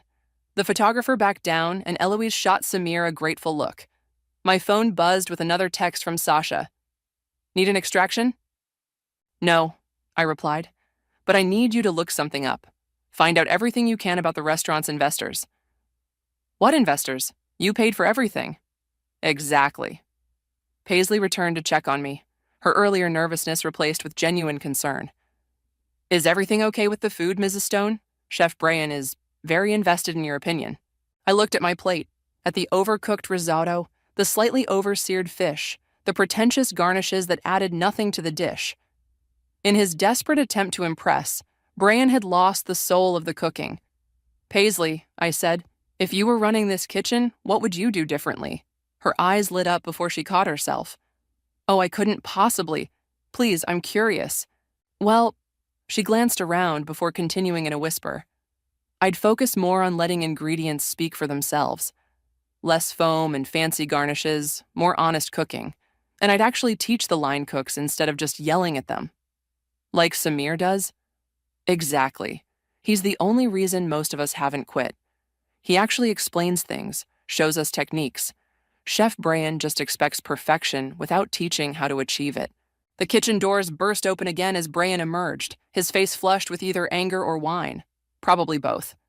He was heading toward my table again, determination in his stride. Paisley, I said quickly, the check please, and please remind the chef about my anonymity policy. But he insists no exceptions. As Paisley intercepted Brian, I watched his reaction. The way his face contorted with rage at being denied, the way both Eloise and Samir moved to contain the situation. It was like watching a carefully choreographed dance of damage control. I signed the check, adding a generous tip for Paisley, and gathered my things. But as I stood to leave, I caught Samir's eye across the room. He gave me a subtle nod that seemed to say both, I understand and be careful. Walking out, I heard Brian's voice one last time.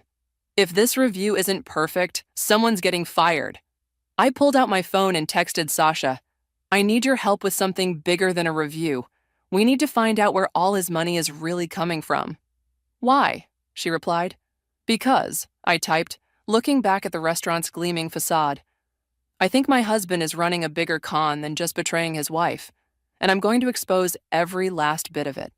You need to see this, Sasha said, spreading documents across my kitchen counter the next morning. I had my friend at the bank look into things. There's not just your money in that restaurant. I picked up a paper, scanning the numbers. These deposits, they're huge. Where did he get this kind of cash? Keep reading. As I flipped through the documents, a pattern emerged. Multiple investors, all with suspiciously similar banking patterns. Large deposits followed by immediate withdrawals, leaving just enough to make everything look legitimate. He's laundering money, I whispered, using my investment to make it all look clean. It gets worse. Sasha pulled out her phone, showing me a series of social media posts. Remember how Eloise's family owns a vineyard? Look at the wine list from last night. I pulled out my critic's notebook, comparing the wines. They're all listed as being from her family's vineyard, but her family's vineyard went bankrupt 3 years ago. These wines? Sasha tapped the menu. They're fakes. Really good ones, but fakes. My hands started shaking. Does Eloise know? Based on what Samir told you about her teaching wine classes? No way. She's probably just as much a victim as a knock at the door cut her off. We frantically gathered the papers, shoving them into a drawer. I opened the door to find Samir standing there, still in his chef whites. May I come in? He asked. We need to talk.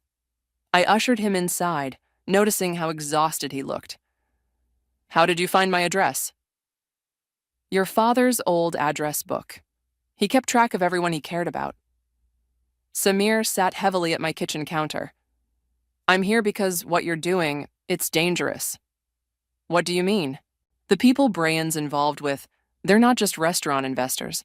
Last night, after you left, some men came to the restaurant, the kind that make you wish you hadn't seen their faces. Sasha pulled out her phone again. Did they look like these men? She showed him surveillance photos from the restaurant's opening night. Samir's face paled. Where did you get those? I'm a makeup artist for film productions, Sasha explained. I know people who know people. These guys, they're connected to some serious criminal organizations. Brian's in deep with them, Samir confirmed. But he's getting sloppy. The wine scam, the money laundering. It's only a matter of time before someone notices. Someone already has, I said. Me. That's why I'm here. Samir leaned forward. Your review could expose everything. But if you do that, it's not just Brian who suffers. The staff, Eloise, everyone who works there, they'll all be caught in the crossfire. My phone buzzed. A text from Brian. The critics' review posts tomorrow. Everything has to be perfect tonight, no mistakes. He's planning something for tonight, I said. Another wine tasting, probably. A big shipment came in this morning, Samir confirmed. They're bottling it in the basement right now. Sasha grabbed her laptop. Give me 20 minutes. I know someone who can test wine authenticity on site. No, I said, an idea forming. I have a better plan. I turned to Samir. How many of the staff know what's really going on? None. They suspect something's wrong, but they're too afraid to ask questions. And Eloise? She trusts Brian completely, or at least she did. Lately, I've seen her questioning things, especially after the incident with the line cook last night. I pulled out my critic's notebook, flipping to a fresh page. Okay, here's what we're going to do. Tonight, Victoria Stone is coming back for a follow-up visit, but this time she's bringing a wine expert. That's not standard procedure, Samir said. Neither is running a criminal enterprise out of my restaurant. I looked at Sasha. Can you make me look different enough that even someone who saw me yesterday wouldn't recognize me? Please, Sasha scoffed. That's amateur hour, but what's the real plan? I wrote down 3 names, Eloise, Paisley, Samir. We're not just exposing Brian, I explained. We're giving everyone trapped in his web a chance to escape. But first, we need evidence. The basement, Samir said suddenly. There's a hidden room where they keep the real records, but you'll never get in there during service. I won't have to, I smiled, because you're going to get me in there before service starts. Samir considered this for a long moment. If this goes wrong, it won't, I promised, though my heart was racing. But I need to know. Are you with us? He looked at the names I'd written down, then added a few more, other staff members who deserved better. Your father once told me that doing the right thing is rarely the easy thing, but it's always worth it. Then let's take him down, I said. Not just for revenge, but for justice. Sasha raised an eyebrow. You realize how cheesy that sounds, right? Shut up and help me plan. I checked the time. We have 6 hours until dinner service. Let's make them count. The health inspector usually checks the basement storage first, Samir explained as he led me through the dark corridor beneath the restaurant. So they keep everything looking perfect here. He pushed open a heavy door, but behind this wine rack, I helped him slide the rack aside, revealing another door cleverly disguised as part of the wall. The lock clicked open under Samir's key, and we stepped into a cramped room filled with boxes, ledgers, and winemaking equipment. They do the bottling here, he said, gesturing to a crude assembly line, late at night after everyone's gone. I snapped photos with my phone, making sure to capture the labels and serial numbers. And Eloise has no idea. They tell her it's all from her family's vineyard, special reserve batches that were saved before the bankruptcy. My phone buzzed. Sasha. In position upstairs. Brian just arrived? We need to move, I said, quickly photographing the ledgers. How long until service? 2 hours, but footsteps echoed in the corridor. Samir's eyes widened. Hide! I ducked behind a stack of boxes as the door swung open. Brian's voice filled the small space. The wine expert is coming tonight? With the critic? That's what the reservation said. The second voice was unfamiliar, rough. This could be a problem, Brian. It's fine. We'll serve them the real stuff. I have a few bottles set aside. And what about the other tables? We've got 40 cases of fake wine upstairs that need to move tonight. Just stick to the plan. No one can tell the difference anyway. These food critics just pretend. A crash from upstairs interrupted them. I heard Brian swear. Go check on that, he ordered. I need to review these numbers before service. One set of footsteps retreated. I held my breath as Brian moved around the room, muttering to himself. Through a gap in the boxes, I could see him pulling out ledgers, making adjustments. My phone vibrated silently. Another text from Sasha. Sorry about the crash. Needed a distraction. You okay? Before I could respond, the door opened again. Brian? It was Eloise's voice. What are you doing down here? Nothing, just inventory. In the wine room you told me was off limits? Her voice had an edge I hadn't heard before. I thought I saw... Never mind. But we need to talk about tonight. About everything, actually. Not now, Eloise. We have a critic coming. That's just it. I've been thinking about what that line cook said last night about the wine shipments. And I called my father. The temperature in the room seemed to drop. You did what? He said our vineyard hasn't produced anything in 3 years. So where is all this wine really coming from? You're confused. Brian's voice turned soothing, manipulative, a tone I knew too well. Your father's memory isn't what it used to be. Remember how he forgot about the reserve cellars? Stop lying to me. Eloise's voice cracked. I found the bottles, the fake labels. What are you involved in? Keep your voice down, Brian hissed. You don't understand what's at stake here. Then explain it to me. I can't. And if you know what's good for you, you'll drop this right now. The threat in his voice made me flinch.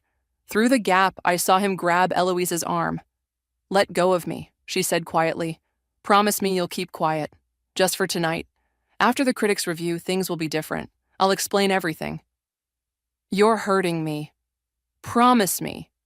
Another crash from upstairs, louder this time. Brian swore again. Go, he told Eloise. And remember, not a word. They left, the door slamming behind them. I waited 30 seconds before emerging from my hiding spot, hands shaking as I texted Sasha. Change of plans. We move tonight, during service. What happened? Eloise knows something's wrong. I'm worried about what Brian might do. Samir reappeared, looking shaken. I heard everything. We should call the police. Not yet, I said, showing him the photos I'd taken. We need to make sure everyone's safe first, and we need to prove where this wine is really coming from. My phone buzzed again, an unknown number. The text made my blood run cold. Nice hiding spot. Meet me in the alley in 10 minutes if you want to help take him down. E. Eloise knows I'm here, I told Samir. She must have seen me. What are you going to do? I looked at the time. 90 minutes until service. Until Victoria Stone's grand return. But right now, Eloise needed Savannah. I'm going to tell her the truth, I said, heading for the door. All of it. Be careful, Samir called after me. Once you start this... I know, I turned back. There's no going back. But looking at the photos on my phone, the fake wines, the threatening grip on Eloise's arm, the ledgers full of laundered money, I knew there was no going back anyway. Tonight wasn't just about revenge anymore. It was about setting everyone free. The alley behind the restaurant was dark except for a single security light. Eloise stood in its glow, arms crossed, her elegant posture at odds with our grimy surroundings. I know who you are, she said as I approached. You're his wife. I nodded, removing my wig. And you're the woman he named my restaurant after. Your restaurant? Her eyes widened. He said the money came from investors. The initial investment was mine, $300,000. I pulled out my phone, showing her the bank transfers. But apparently that was just the beginning. Eloise leaned against the wall, suddenly looking exhausted. I should have known. The wine, the mysterious meetings, the way he'd get so angry when I asked questions. She touched her arm where Brian had grabbed her. How long have you known? About the criminal activity, just since last night. About you and him, since I got the invitation with your name on it. I never wanted this, she said quietly. Any of it. He convinced me my family's vineyard could be saved if I helped him. Said he'd restore everything my father lost. A door slammed somewhere above us. We both jumped. We don't have much time, I said. Service starts in an hour, and Victoria Stone has a reservation. You're her, the critic? Yes. And tonight I'm bringing a wine expert, my sister Sasha. We can expose everything, but we need your help. Eloise straightened up. What do you need me to do? Keep serving the fake wine. Act normal. But I need you to get me something from his office. The real ledgers. The ones that show where the money's really coming from. I can't go in there. He'll know. Chef needs you. Paisley's voice called from the back door. Oh, I'm sorry. I didn't mean to interrupt. It's okay, I said. Paisley, we need your help too. Her eyes darted between us. Is this about the wine? Because I've noticed some weird things during inventory. Get in here. Eloise pulled her into our huddle. Quick version. Brian's running a criminal operation. We're taking him down tonight. Paisley barely blinked. Finally, what's the plan? Over the next 10 minutes, we outlined everything. Paisley would create a distraction in the kitchen while Eloise accessed Brian's office. I would return as Victoria Stone, with Sasha as my wine expert. What about the other staff? Paisley asked. Some of them have been keeping notes, documenting things that seemed wrong. Get them to Samir, I said. He's gathering evidence. My phone buzzed. Sasha. Police contact ready when you give the word. 1 hour, I told Eloise and Paisley. Whatever happens, keep Brian in the dining room when I make my entrance. He needs to see everything fall apart publicly. Why? Eloise asked. Because men like him care more about their reputation than anything else. His investors need to see him fail. Paisley's eyes lit up with understanding. The investors are coming tonight, aren't they? That's why he's so stressed about the critic. Exactly, and they're going to get quite a show. The back door opened again. Samir this time. Brian's looking for both of you, he told Eloise and Paisley. And he's not happy. Go, I said. Act normal, I'll see you in an hour. As they turned to leave, Eloise grabbed my arm. Why are you helping me? After what I did? You didn't do anything. He did this to both of us. I managed a small smile. Besides, my father always said the best revenge is living well and helping others do the same. Your father sounds wise. He was, and tonight we're going to make him proud. They disappeared inside, leaving me with Samir in the alley. The staff is ready, he said. Everyone knows their part. And the evidence? He patted his pocket. All copied and safe, including some interesting photos of tonight's wine production setup. My phone buzzed again. Sasha sending the final confirmation. Hair, makeup, and disguise ready at my place. Time to transform Victoria Stone one last time. This could go wrong in so many ways, Samir warned. It could, but doing nothing would be worse. I checked the time. 45 minutes until the performance of a lifetime. Break a leg, Samir smiled. Or in this case, maybe break a wine glass. I headed towards Sasha's car, parked at the end of the alley, my mind already running through the evening ahead. The evidence gathering, the wine expert's damning analysis, the police waiting for my signal. But mostly, I thought about Eloise's face when she realized she'd been betrayed too. About Paisley's instant readiness to help. About all the staff members quietly documenting wrongs, waiting for a chance to make things right. My phone buzzed one final time. Brian. Can't wait to see you at home later. Tonight's going to be perfect. I didn't reply. Instead, I deleted his number and texted our growing group chat. Places everyone. The show's about to begin. Tonight, Victoria Stone would write her last review. But more importantly, Savannah would finally reclaim her voice and help others find theirs too. The 2019 Bordeaux, I announced loudly, swirling the wine in my glass as Brian hovered nearby, has distinct notes of Fraud. The dining room fell silent.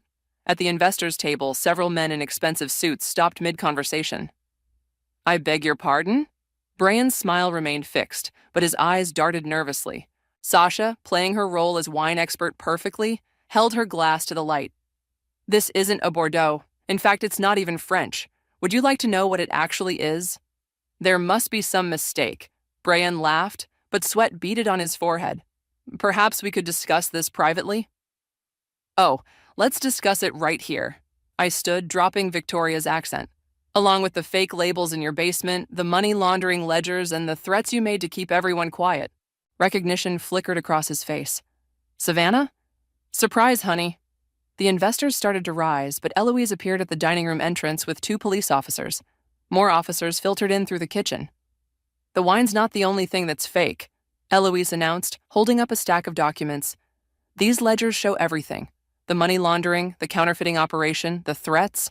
Brian lunged for the papers, but Samir stepped between them. Behind him, the kitchen staff emerged, led by Paisley, each carrying their own evidence, photos, notes, recordings. It's over, I said quietly. Every bottle, every threat, every lie. We have proof of all of it. You don't understand, Brian pleaded, turning to the investors. I can explain. Save it for your lawyer, one of the investors growled, already dialing his phone. As the police moved in, reading rights and applying handcuffs, I watched my husband's carefully constructed world crumble. The charming smile disappeared, replaced by something ugly and desperate. You'll regret this, he spat at me. All of you will. Actually, Paisley stepped forward, phone in hand. We got that threat on video too. The officers led him away, followed by several angry investors in handcuffs. The remaining diners sat in stunned silence. Ladies and gentlemen, Eloise addressed the room, her voice steady. Due to tonight's events, your meals are complimentary. But please stay. The kitchen is now under new management. She gestured to Samir, who nodded. Tonight's menu will be slightly different. We're going back to basics. Honest food, made with respect and integrity. And real wine, Sasha added with a wink. The dining room gradually returned to life, the drama transforming into the kind of story people would tell for years. In the kitchen, I watched Samir and Paisley work side by side, creating dishes that needed no pretense. So, Eloise joined me at the bar. What happens now? Well, I still own this place, I said, but I think it needs a new name, a new management. She raised an eyebrow. What did you have in mind? How about a partnership? You handle the wine program, legitimately this time. Samir runs the kitchen with Paisley as his sous chef.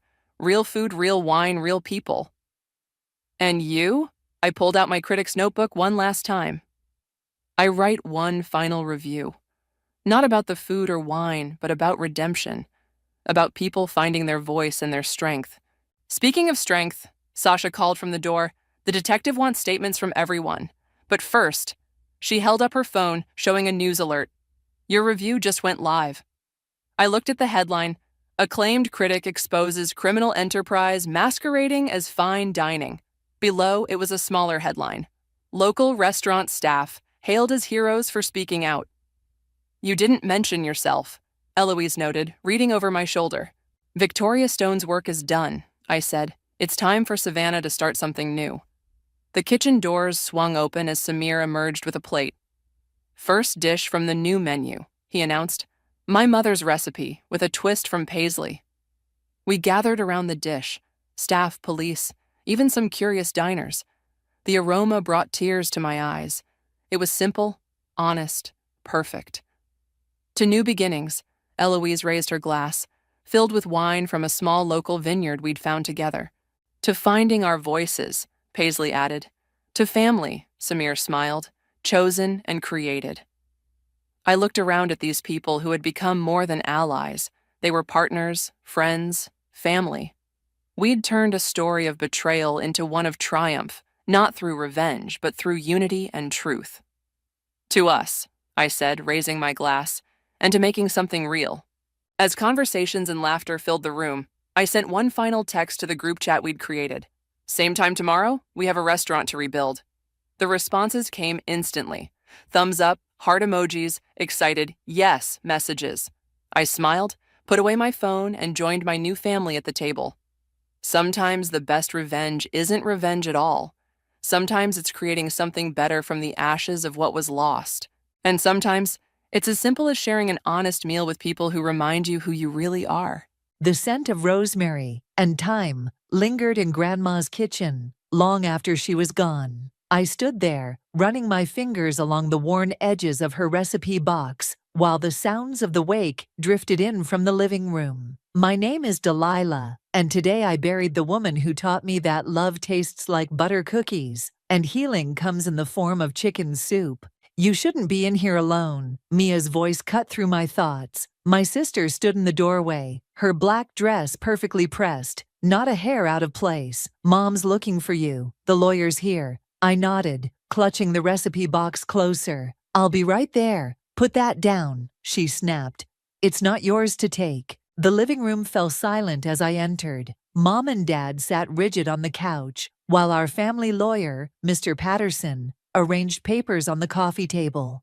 Mia slid into place beside them, leaving me standing alone. Let's begin. Mr. Patterson cleared his throat. Regarding the estate of Margaret Rose, I barely heard the standard legal jargon, my mind drifting to Sunday mornings in this very room, watching Grandma roll out pie dough while sharing stories of her own childhood.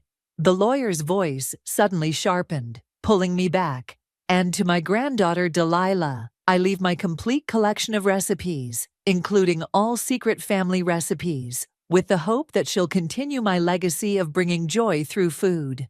What? Mia's shriek pierced the air. That's impossible. Mom's face turned stone cold. There must be some mistake. Those recipes belong to the family restaurant. They're meant for Mia. The will is quite clear. Mr. Patterson adjusted his glasses.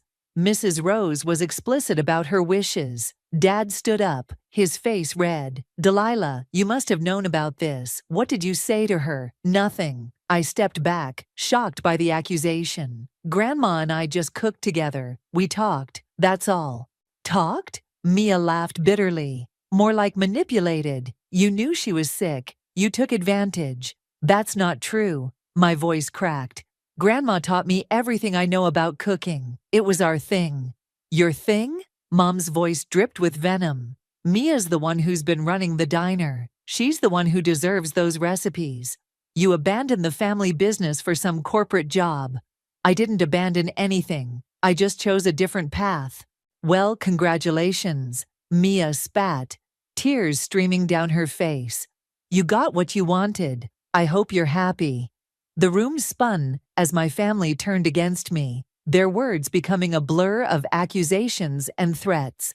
Mr. Patterson awkwardly gathered his papers, making a hasty exit. If you keep these recipes, Dad's voice cut through the chaos, you're no longer welcome in this family. I felt the blood drain from my face. You can't be serious. Dead serious. Mom stood beside him. Give the recipes to Mia, or get out. My hands trembled as I held the recipe box. These weren't just recipes. They were memories, lessons, love letters written in measurements and cooking times. Each card held Grandma's handwriting, her notes, her secrets. No, I whispered, then louder. No, Grandma wanted me to have these. She chose me. Then you've made your choice. Mom turned away. Leave. Mia's triumphant smirk was the last thing I saw as I walked out of my childhood home, clutching the recipe box to my chest. The spring air felt cold against my tear-stained face. My phone buzzed. A text from Zane. How did it go? I couldn't type through the tears, so I called him instead. They disowned me, I choked out. Over recipes. I'm coming to get you, he said without hesitation. Where are you? Outside the house. Zane. What am I supposed to do now? First we're getting you out of there. Then we're going to figure this out together. His voice softened. Your grandmother believed in you, Del. Maybe it's time you showed them why. I looked back at the house, at the window of the kitchen, where I'd spent countless hours learning at Grandma's side. My sister's words echoed in my head. I hope you're happy. No, I wasn't happy, but I was angry. And for the first time in my life, I felt dangerous. Zane, I said, my voice steadying. I think I know what I need to do. Yeah? I'm going to open my own restaurant. I paused, a plan forming. Right across the street from their diner, the silence on the other end lasted only a moment before Zane laughed. Now that's the Delilah I know. I'm in. Whatever you need. As his car pulled up, I took one last look at my family's house. They thought they were punishing me, but they'd actually set me free. Grandma had given me more than recipes. She'd given me a chance to prove myself, and I was going to take it. You're really going through with this, Zane whistled, staring at the empty storefront across from my family's diner. 3 months had passed since the funeral, and I'd just signed the lease. Watch me, I said, unlocking the front door. The space was dusty and bare, but I could already see it transformed. Warm lighting, rustic wooden tables, the open kitchen where I'd bring Grandma's recipes to life. Your resignation email to the bank was legendary, by the way, Zane grinned, following me inside. Thank you for the opportunity to waste 3 years of my culinary passion in corporate finance. I laughed, running my hand along the old counter. Well, it's not like I was planning to use them as a reference. The bell above the door chimed, and a woman in her 60s walked in. I saw you two looking around. Are you opening a restaurant? That's the plan, I smiled. I'm Delilah. Laurel. She extended her hand. I've lived in this neighborhood for 40 years. That diner across the street used to be the heart of this community. Used to be? Laurel's eyes crinkled. Ever since Margaret passed, it hasn't been the same. The food's lost its soul. My chest tightened. Margaret was my grandmother. Was she now? Laurel studied me carefully. She used to talk about her granddaughter, who could recreate her recipes perfectly. Said you had the gift. That's definitely Del, Zane chimed in. You should taste her food. Well then, Laurel smiled warmly. Looks like this neighborhood might get its heart back after all. When do you open? 6 weeks, I said confidently, though my stomach churned at the thought. The next month and a half passed in a blur of contractors, permits, and endless taste testing sessions. Zane helped me design a menu that honored Grandma's classics while adding my own modern twists. Every morning, I'd arrive early to test recipes, watching my family's diner come to life across the street. The night before opening, I was alone in the kitchen when someone pounded on the front door. Through the glass, I saw Mia's face, contorted with anger. I opened the door. We're not open yet. You think this is funny, she snarled, shoving a copy of my menu at me. Grandma's famous pot pie? Her signature meatballs? Those are our recipes. No, I corrected her. They're my recipes now, legally. You're trying to destroy us. I'm trying to build something of my own. By stealing our customers, Mia's voice cracked. Mom and Dad are barely making ends meet, and you're doing this? For a moment, I wavered. Then I remembered the day they threw me out. You made your choice. Now I'm making mine. Opening night arrived with a line around the block. I'd spent the morning watching my family peer through their windows, whispering among themselves. Now, standing in my kitchen, I took a deep breath. Ready? Zane asked, tying his apron. Born ready. The first order came in, Grandma's pot pie. As I worked, muscle memory took over. I could almost feel her hands guiding mine, hear her voice. Cooking isn't just about food, dear. It's about love. Order up, I called, sliding the golden brown pie across the pass. Laurel was among our first customers, sitting at the counter where she could watch me work. When she took her first bite, tears welled in her eyes. Just like Margaret's, she whispered. Maybe even better. The night flew by in a whirlwind of orders and compliments. Near closing time, a young man approached the kitchen. The chef herself, he smiled. I'm Rocco. That was the best meal I've had in years. Thank you, I blushed, noticing his warm brown eyes. I'll definitely be back, he said, leaving his number scrawled on a napkin. After the last customer left, I stepped outside for air. Across the street, my family's diner was nearly empty. Dad stood in their doorway, staring at my packed restaurant. Our eyes met for a moment before he turned away. Quite a night, Zane joined me, handing me a glass of champagne. How does it feel? I watched my father disappear inside their diner, remembering countless family dinners, birthdays, celebrations. Now here I was, their competition, their enemy. It feels, I searched for the right word, complicated. Success usually is. Zane clinked his glass against mine. To new beginnings. To new beginnings, I echoed, but my voice wavered. As we headed back inside, I caught my reflection in the window. I looked different somehow, stronger, harder. The soft-spoken banker was gone, replaced by someone who knew exactly what she wanted. But as I locked up for the night, watching the lights go out across the street, I wondered if what I wanted was what I needed. Grandma's voice echoed in my head. Cooking is about love. Was it still love, if you used it to hurt the people who hurt you? I didn't have an answer, not yet.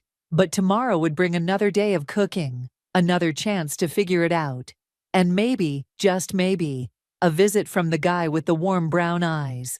3 months into running my restaurant, I couldn't ignore the changes across the street. The lunch rush at my family's diner had dwindled to a handful of regulars, and their open sign flickered weakly in the afternoon sun. Your butternut squash ravioli is divine, Rocco said, leaning against the kitchen counter. He'd become a regular, stopping by almost daily, usually during the quiet afternoon hours. Grandma's recipe, I smiled, sliding him an extra portion, with a few tweaks. Speaking of which, he nodded toward the window. Your sister's heading this way, and she looks mad. The door burst open before I could respond. Mia stormed in, her face flushed and hair disheveled, a far cry from her usually polished appearance. We need to talk, she demanded, ignoring Rocco completely. I'm working, Mia. Now. She grabbed my arm, pulling me toward the office. I've got the kitchen, Zane called out, reading the situation. Once inside, Mia slammed the door. Are you happy now? We had to let go of 3 servers this week. That's not my problem, I said, though my stomach tightened. Not your problem, she laughed hysterically. You're destroying our family. Dad's talking about selling the diner. Mom can barely sleep. Is this what you wanted? What I wanted, my voice rose. I wanted my family to support me. I wanted you all to see me as more than just the responsible older sister who gave up her dreams to work at a bank. Oh, poor Delilah, Mia mocked. Always the victim. You know what? You're just like Mom. Cold, calculating, willing to hurt anyone to get what you want. The comparison stung more than she knew. Get out. The truth hurts, doesn't it? She stepped closer. Grandma would be ashamed of what you've done with her recipes. Something snapped inside me. Grandma chose me. She saw something in me that none of you ever did. And you know what? Your food isn't failing because of my competition.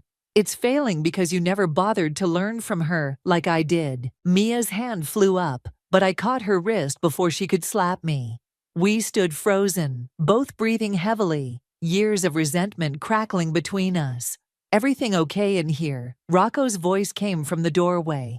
Mia yanked her hand away, tears streaming down her face. You're not the only one who loved her, Delilah. You're not the only one who lost her. She pushed past Rocco and fled. I slumped against my desk, shaking. Want to talk about it? Rocco asked softly. Not really. I straightened up, wiping my eyes. I should get back to the kitchen, but instead of returning to work, I found myself walking to the front window, watching Mia cross the street. She paused outside the diner, composing herself before going in. Through the window, I could see Mom comforting her, both of them looking across at my restaurant, with identical expressions of hurt and anger. You know, Rocco said, standing beside me, success tastes different when it's seasoned with revenge. I'm not looking for fortune cookie wisdom right now. He chuckled. Fair enough. But as someone who's watched you cook, I can tell you that your food is best when you're cooking with joy, not anger. Joy. I turned to face him. My family disowned me. They chose Mia over me, like they always have. What's there to be joyful about? The fact that you're living your dream? He gestured around the restaurant. That you're creating something beautiful? That people line up every day to taste your food? Before I could respond, Laurel appeared at my elbow. He's right, you know. Your grandmother didn't give you those recipes to wage war.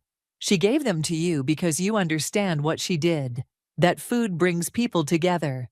Well, it's doing a great job of tearing my family apart, I muttered. Is it? Laurel raised an eyebrow. Or are you? The lunch rush started picking up, saving me from having to answer. But as I cooked, I kept glancing across the street. Dad was at the register, looking older than I'd ever seen him. Mom moved between tables with none of her usual energy. And Mia looked lost, nothing like the confident sister who'd always overshadowed me. Order up, I called, sliding a plate of Grandma's famous meatballs across the pass. The recipe card was worn and stained, covered in her neat handwriting. At the bottom, she'd written something I'd never noticed before. Remember, darling, the secret ingredient is forgiveness. I stared at the words until Zane nudged me. Earth to Dell? We've got orders backing up. Right, I shook my head, returning to work, but Grandma's words stayed with me, along with the image of my sister's tears, my father's tired face, my mother's worried eyes. Success, it turned out, tasted a lot like loneliness. The knock came just as I was closing up for the night. Through the glass door, I saw my mother's silhouette, looking smaller than I remembered. For a moment, I considered pretending I hadn't heard. I know you're in there, Delilah, she called out, her voice muffled. I opened the door. We're closed. I'm not here as a customer. She stepped inside, clutching her purse like a shield. Can we talk? I led her to a table, painfully aware of how she studied everything. The decor, the layout, the gleaming kitchen visible through the pass. Her eyes lingered on the wall where I'd hung Grandma's old rolling pin. Coffee, I offered, mostly to break the silence. Please. I busied myself with the coffee maker, watching her from the corner of my eye. She looked tired, her usually perfect makeup slightly smudged, her clothes wrinkled. Here, I set 2 cups down and sat across from her. Why are you here, Mom? She wrapped her hands around the mug. We're selling the diner. The words hit like a physical blow. What? We can't compete, she said simply. Your father's talking to a developer tomorrow. But the diner's been in the family for 3 generations. She cut me off. Don't pretend you care now. I stood up, anger flaring. Don't pretend this is my fault. You're the ones who threw me out because we were scared. Her outburst shocked us both. She took a shaky breath. We were scared you'd do exactly what you did. What's that supposed to mean? Look around, Delilah. You're successful, you're thriving, and she gestured vaguely across the street. We're failing, just like we knew we would if you got those recipes. I sat back down, stunned. You thought I'd succeed. A bitter laugh escaped her. Of course we did. You're your grandmother's granddaughter. You have her gift, her passion. Mia, she paused. Mia tries so hard, but she doesn't have what you have. Then why push her into running the diner? Because she wanted it so badly. Because she's always lived in your shadow, even if you never saw it that way. Mom took a sip of coffee, her hands trembling slightly. We thought if we could just give her this one thing, you'd make up for her not being me. The words came out sharper than intended. We thought we were protecting both of you. She met my eyes. We were wrong. The silence stretched between us, filled with years of misunderstandings and unspoken words. I have a confession, Mom finally said. The night before the will reading, I begged your grandmother to leave the recipes to Mia. My chest tightened. What did she say? She laughed, said I was trying to force a square peg into a round hole. Mom's eyes welled up. She said Mia needed to find her own path, and you needed to stop hiding yours. I wasn't hiding. Working at a bank? Really, Delilah? She shook her head. You were miserable there. At least I was making you proud. Proud? Mom looked genuinely surprised. We were worried. Your father used to say it was like watching a bird pretend to be a fish. A laugh bubbled up unexpectedly. Dad said that. He says a lot of things now, mostly about how much he misses your Sunday breakfasts. The mention of our old tradition made my throat tight.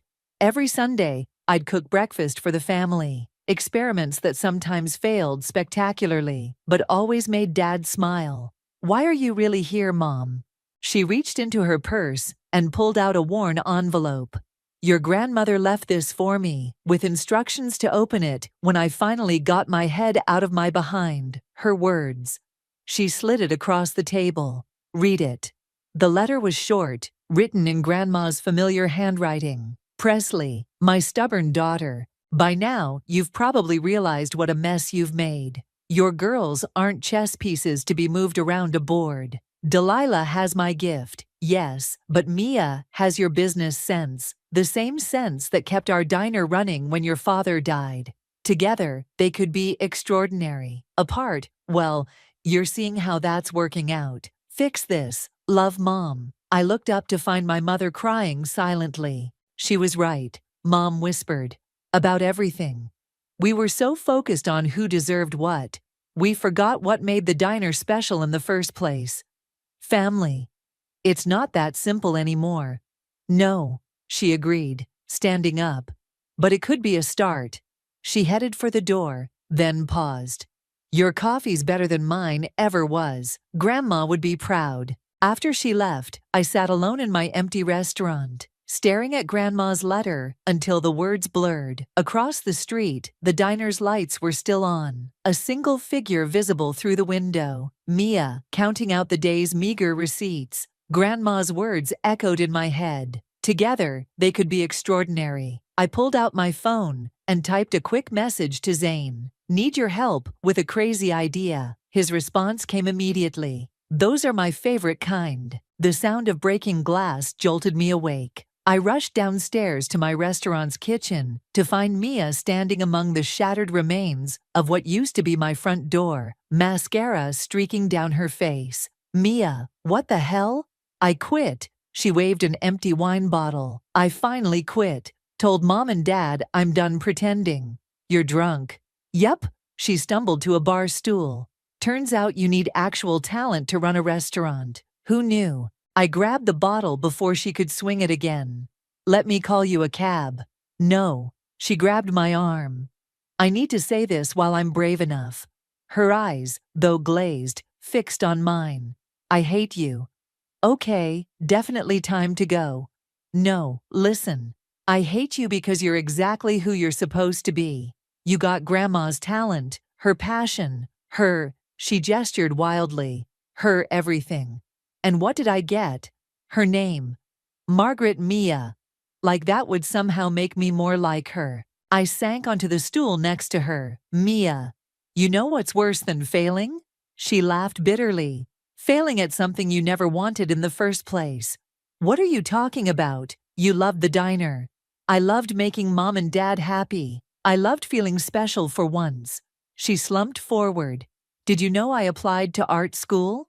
This was news to me. "When?" "Senior year. Got accepted too. But then Mom started talking about how you were wasting your potential at the bank, and how the diner needed a successor." She wiped her eyes. "I thought if I could just be good enough, they'd finally see me instead of your shadow." "I never knew." "Of course you didn't. You were too busy being perfect."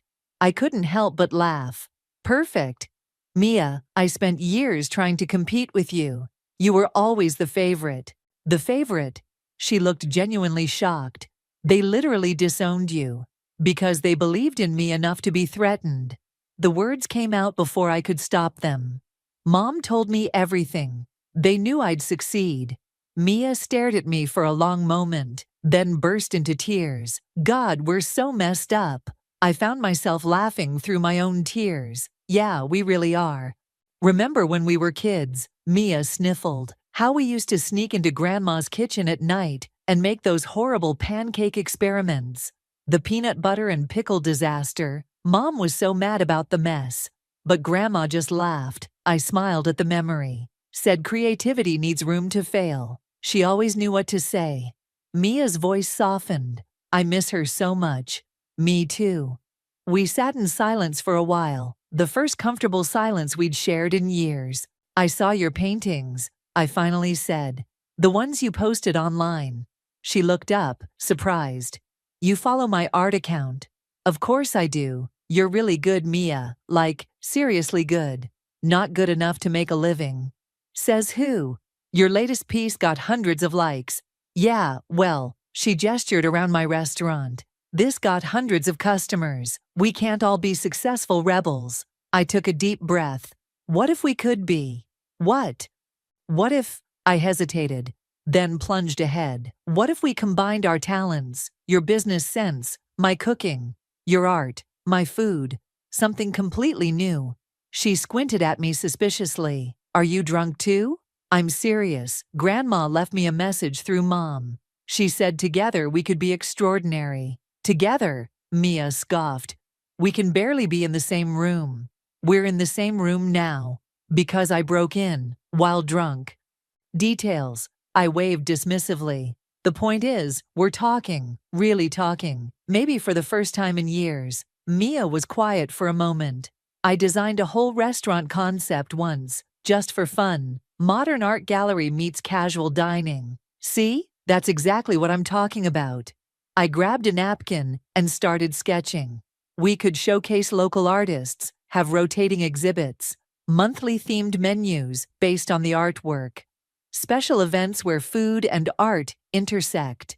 We spent the next hour brainstorming, the years of resentment temporarily forgotten, in a burst of creative energy. As the sun began to rise, Mia sobered enough to look embarrassed about the door. I'll pay for that, she mumbled. You'll work it off, I corrected. If you're serious about this. She met my eyes. Are you serious about working together? Terrified but serious. Me too. She stood up shakily. I should go face Mom and Dad. Want backup? No, she smiled slightly. But maybe we could all talk, later, when I'm not hungover and you're not enabling my vandalism. Deal. I helped her to the door, carefully avoiding the glass. Hey Mia, for what it's worth, I never hated you. I just missed my sister. Yeah, she whispered. I missed you too. You want to do what? Laurel set down her coffee cup, staring at me across the counter. The morning sun streamed through the newly replaced front door, creating patterns on the floor. Merge the restaurants, I repeated. Turn them into something new. With the same family that disowned you. She raised an eyebrow. Honey, have you lost your mind? Probably. I wiped down the counter, avoiding her gaze. Mia and I talked last night. Really talked. After she broke your door. Minor detail. Delilah. Laurel's voice turned serious. I've watched you build this place from nothing. Are you sure you want to risk it all? Before I could answer, Rocco slid onto the stool next to her. Risk is just opportunity in disguise. Nobody asked you, Romeo, Laurel shot back. But she was smiling. Actually, I took a deep breath. I wanted both of your opinions. You've become like family to me these past months. More family than your actual family, Laurel muttered. That's the point, I insisted. Maybe it's time to fix that. The door chimed, and Zane burst in, waving his phone. Dell, you need to see this. He pulled up Mia's art account, showing me her latest post. It was a digital sketch of a restaurant interior, modern, elegant, with art-lined walls and innovative seating arrangements. The caption read, Dreams of collaboration with Delilah's Kitchen. Time to heal old wounds. It's already got thousands of likes, Zane said. People are going crazy for the concept. It's beautiful. Rocco leaned in. She's talented. She is. I agreed softly. She always was. We just never gave her the chance to show it. Well, Laurel stood up, straightening her jacket. If you're determined to do this, you'll need help negotiating with your parents. You're offering? I was a business lawyer for 40 years before retiring. Plus, she winked, I've got no emotional stake in this mess. I'll be your neutral party. I'll handle the menu planning, Zane chimed in. We can blend your grandmother's classics with some modern twists. And I, Rocco caught my hand, will be here to remind you to breathe. The bell chimed again. This time, my parents stood in the doorway, Mia hovering nervously behind them. We saw the post, Dad said gruffly. The kitchen suddenly felt very small. Laurel squeezed my shoulder and stepped forward. I'm Laurel Willis, and I'll be mediating this discussion. Shall we sit? We gathered around one of the larger tables, an awkward collection of past and present, hurt and hope. Mom couldn't stop staring at the rolling pin on the wall. Before we start, I said, I need to know something. Are you here because you want to be, or because you're desperate? Both, Dad answered honestly. We're losing the diner, but seeing you and Mia talking again. He cleared his throat. Maybe we've all been too stubborn. Maybe? Mom's laugh was watery. We've been idiots. Speak for yourself. Mia attempted a joke, but her hands were shaking. Laurel took charge. Let's establish some ground rules. Everyone speaks without interruption. All feelings are valid. All past grievances must be addressed before moving forward. Agreed? We nodded. Good. She turned to my parents. You first. Why did you really give Mia the diner? Because we thought we were protecting both of them, Mom admitted. We saw how talented Delilah was, how naturally it came to her. We worried Mia would always feel second best. Instead, Dad added, we made everyone miserable. Your turn. Laurel nodded to Mia and me. I felt trapped, Mia blurted out. Like I had to be someone I'm not. And I felt rejected, I added. Like my passion was a threat. The truth hung heavy in the air. Now, Laurel pulled out a notebook. Let's talk solutions. Mia's design concept is excellent. Delilah's culinary reputation is solid. The question is, can you all work together without falling back into old patterns? Yes, Mia said firmly, because this time, we're choosing our roles. I want to handle the business side, the design, the marketing. Let Del be the chef she was meant to be. And the original diner location, Laurel pressed. It's bigger, I offered, better parking. We could renovate, make it match Mia's vision. Using both our savings, Mia added, equal partnership. Dad reached for Mom's hand. We'd step back, consult when needed, but let you girls take the lead. And the recipes, Mom asked quietly. I pulled out Grandma's recipe box. They belong to the family, all of us. Laurel sat back, satisfied. Looks like we have a framework. Shall we discuss details? As the conversation turned to logistics, I caught Mia's eye across the table. She smiled, a real smile, like when we were kids sharing secrets. Maybe Grandma knew exactly what she was doing when she left me those recipes. Maybe sometimes you have to break something completely to build it back stronger. You okay? Rocco whispered. I watched my family, all of them, old and new, planning our future together. Yeah, I smiled. I really am. The renovated diner buzzed with nervous energy as we prepared for our family dinner. The first test run before the grand reopening. Mia had transformed the space into something magical. Exposed brick walls, showcased local artwork, Edison bulbs cast warm light across reclaimed wood tables, and the open kitchen gleamed with new equipment. Stop fiddling with the place settings. Rocco gently pulled me away from the table I'd adjusted for the 10th time. Everything's perfect. Is it? I gestured at the elaborate spread I'd prepared. Maybe the menu's too ambitious. Maybe you're overthinking it, Zane called from the kitchen.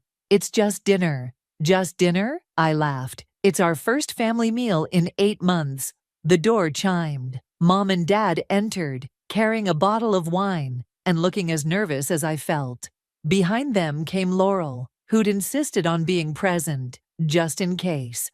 Wow, Dad whispered, taking in the changes. This is something else. Mia emerged from her office, tablet in hand. Wait until you see the private dining room. I've got rotating exhibits planned for local artists, and later, Laurel interrupted. Food first, drama later. We settled around the table. Parents, sisters, friends, turned family. The silence felt heavy with unspoken words. Well, I stood up. I thought we could start with Grandma's famous.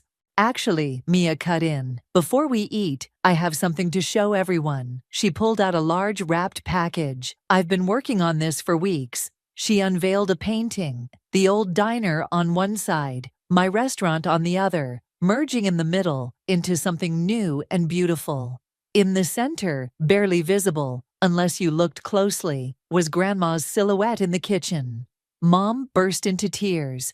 "It's not that bad, is it?" Mia joked weakly. "It's perfect," Mom choked out. "It's exactly what she would have wanted." Speaking of what she would have wanted, I hurried to the kitchen and returned with a covered dish. "Remember how we never could figure out her secret ingredient in the meatballs?" Dad leaned forward. "You didn't." "I did." I lifted the cover. Turns out, it wasn't an ingredient at all. It was about timing. Letting them rest in the sauce for exactly 47 minutes. 47. Mia frowned.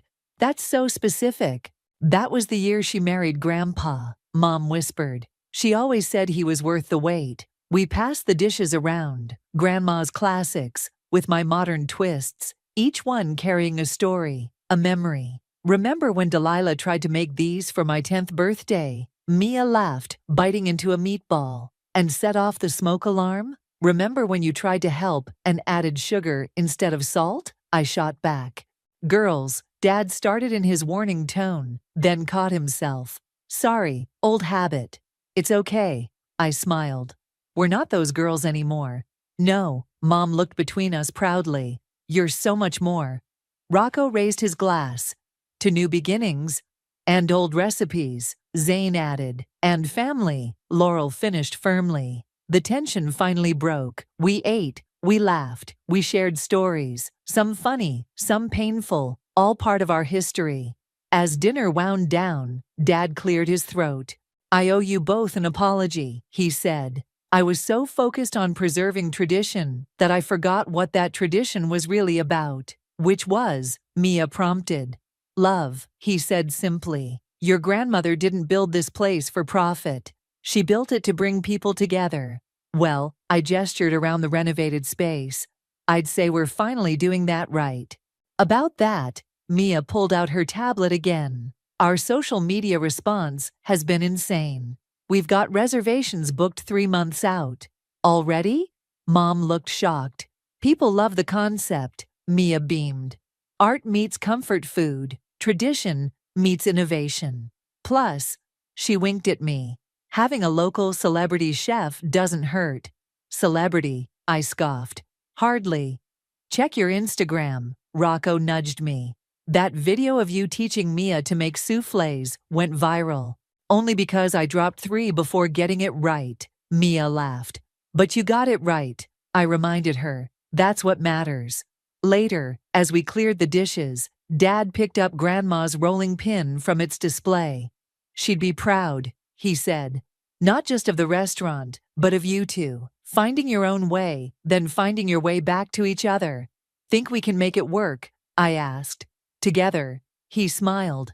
"I think you already are." Looking around at our mismatched family, Mia discussing art installations with Mom, Zane teaching Laurel how to properly plate a dessert, Rocco sneaking tastes of leftover sauce, I felt something settle in my chest. This was what Grandma meant about food bringing people together. This was what her recipes were really about. "Hey, Del," Mia called out. "Ready to show them the surprise dessert?" I grinned. "Only if you help me serve it." "Deal," she said. And this time, it felt like a promise we could keep.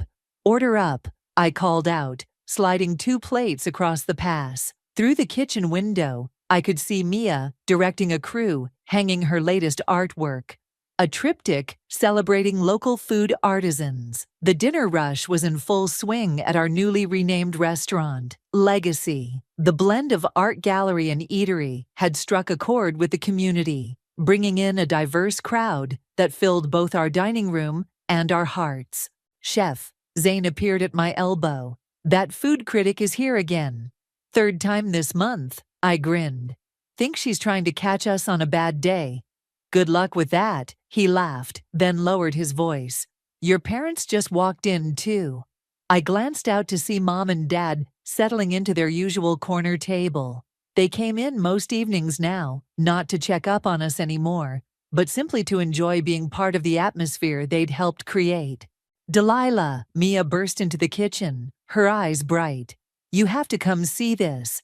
Kind of busy here." I gestured at the tickets lining the pass. "Trust me, it's worth it." She grabbed my arm. Zane can handle the line for 2 minutes. She dragged me to the private dining room, where a small crowd had gathered around her newest installation. As we approached, I stopped dead in my tracks. The wall featured a series of photographs, decades of family moments in the old diner. Grandma teaching me to knead bread, Mia's first attempt at waiting tables, Mom and Dad on their anniversary, all arranged around a central piece. Grandma's handwritten recipe for her famous meatballs. How did you? I touched the framed recipe card gently. Found it in an old box while cleaning out the storage room, Mia explained. But look closer. At the bottom of the recipe, beneath Grandma's familiar handwriting, was a note I'd never seen before. To my girls, separate ingredients make a meal, but only love makes it memorable. Never forget that you're stronger together. She knew, I whispered. She knew this would happen. Of course she did. Laurel's voice came from behind us. That woman had more wisdom in her little finger than most people have in their whole body. Did you know about this? I asked Mia, pointing to the installation. It was Mom's idea, actually. She's been collecting photos for weeks. A commotion from the main dining room drew our attention. Rocco was leading a group of customers through, explaining the concept behind our rotating art exhibits. And here we have our latest installation. He gestured to the wall, then caught sight of us. Ah, and here are the artists themselves, both culinary and visual. The customers murmured appreciatively, snapping photos of the display. One elderly woman stepped forward, tears in her eyes. I remember your grandmother, she said. She catered my wedding 40 years ago. Best meal of my life. Until tonight, I promised, earning a laugh from the group. Back in the kitchen, I found a surprise of my own waiting. Dad had donned an apron and was expertly plating desserts alongside Zane. What? He shrugged at my expression. Can't an old man help out? The health inspector might have something to say about that, I teased. Good thing I renewed my food handler's license then. I stopped. You did what? Well, he focused intently on the chocolate garnish he was placing. Thought I might make myself useful, if you'll have me. Every Sunday, I decided. That's brunch rush. Think you can handle it? His smile was answer enough. The evening wound down slowly, the last customers lingering over coffee and dessert. Mom had joined Mia in discussing future exhibitions with local artists. Laurel held court at the counter, sharing stories with regulars about the old days of the neighborhood. Quite a family you've got there, Rocco said, wrapping his arms around me from behind. Quite a mess we made first, I corrected. Best kind of family recipe. He kissed my cheek. Lots of ingredients, plenty of heat, and just the right amount of time to let it all come together. I watched as Mia showed Mom her sketches for next month's menu design, their heads bent together in concentration. Dad emerged from the kitchen, flour on his shirt and pride in his eyes.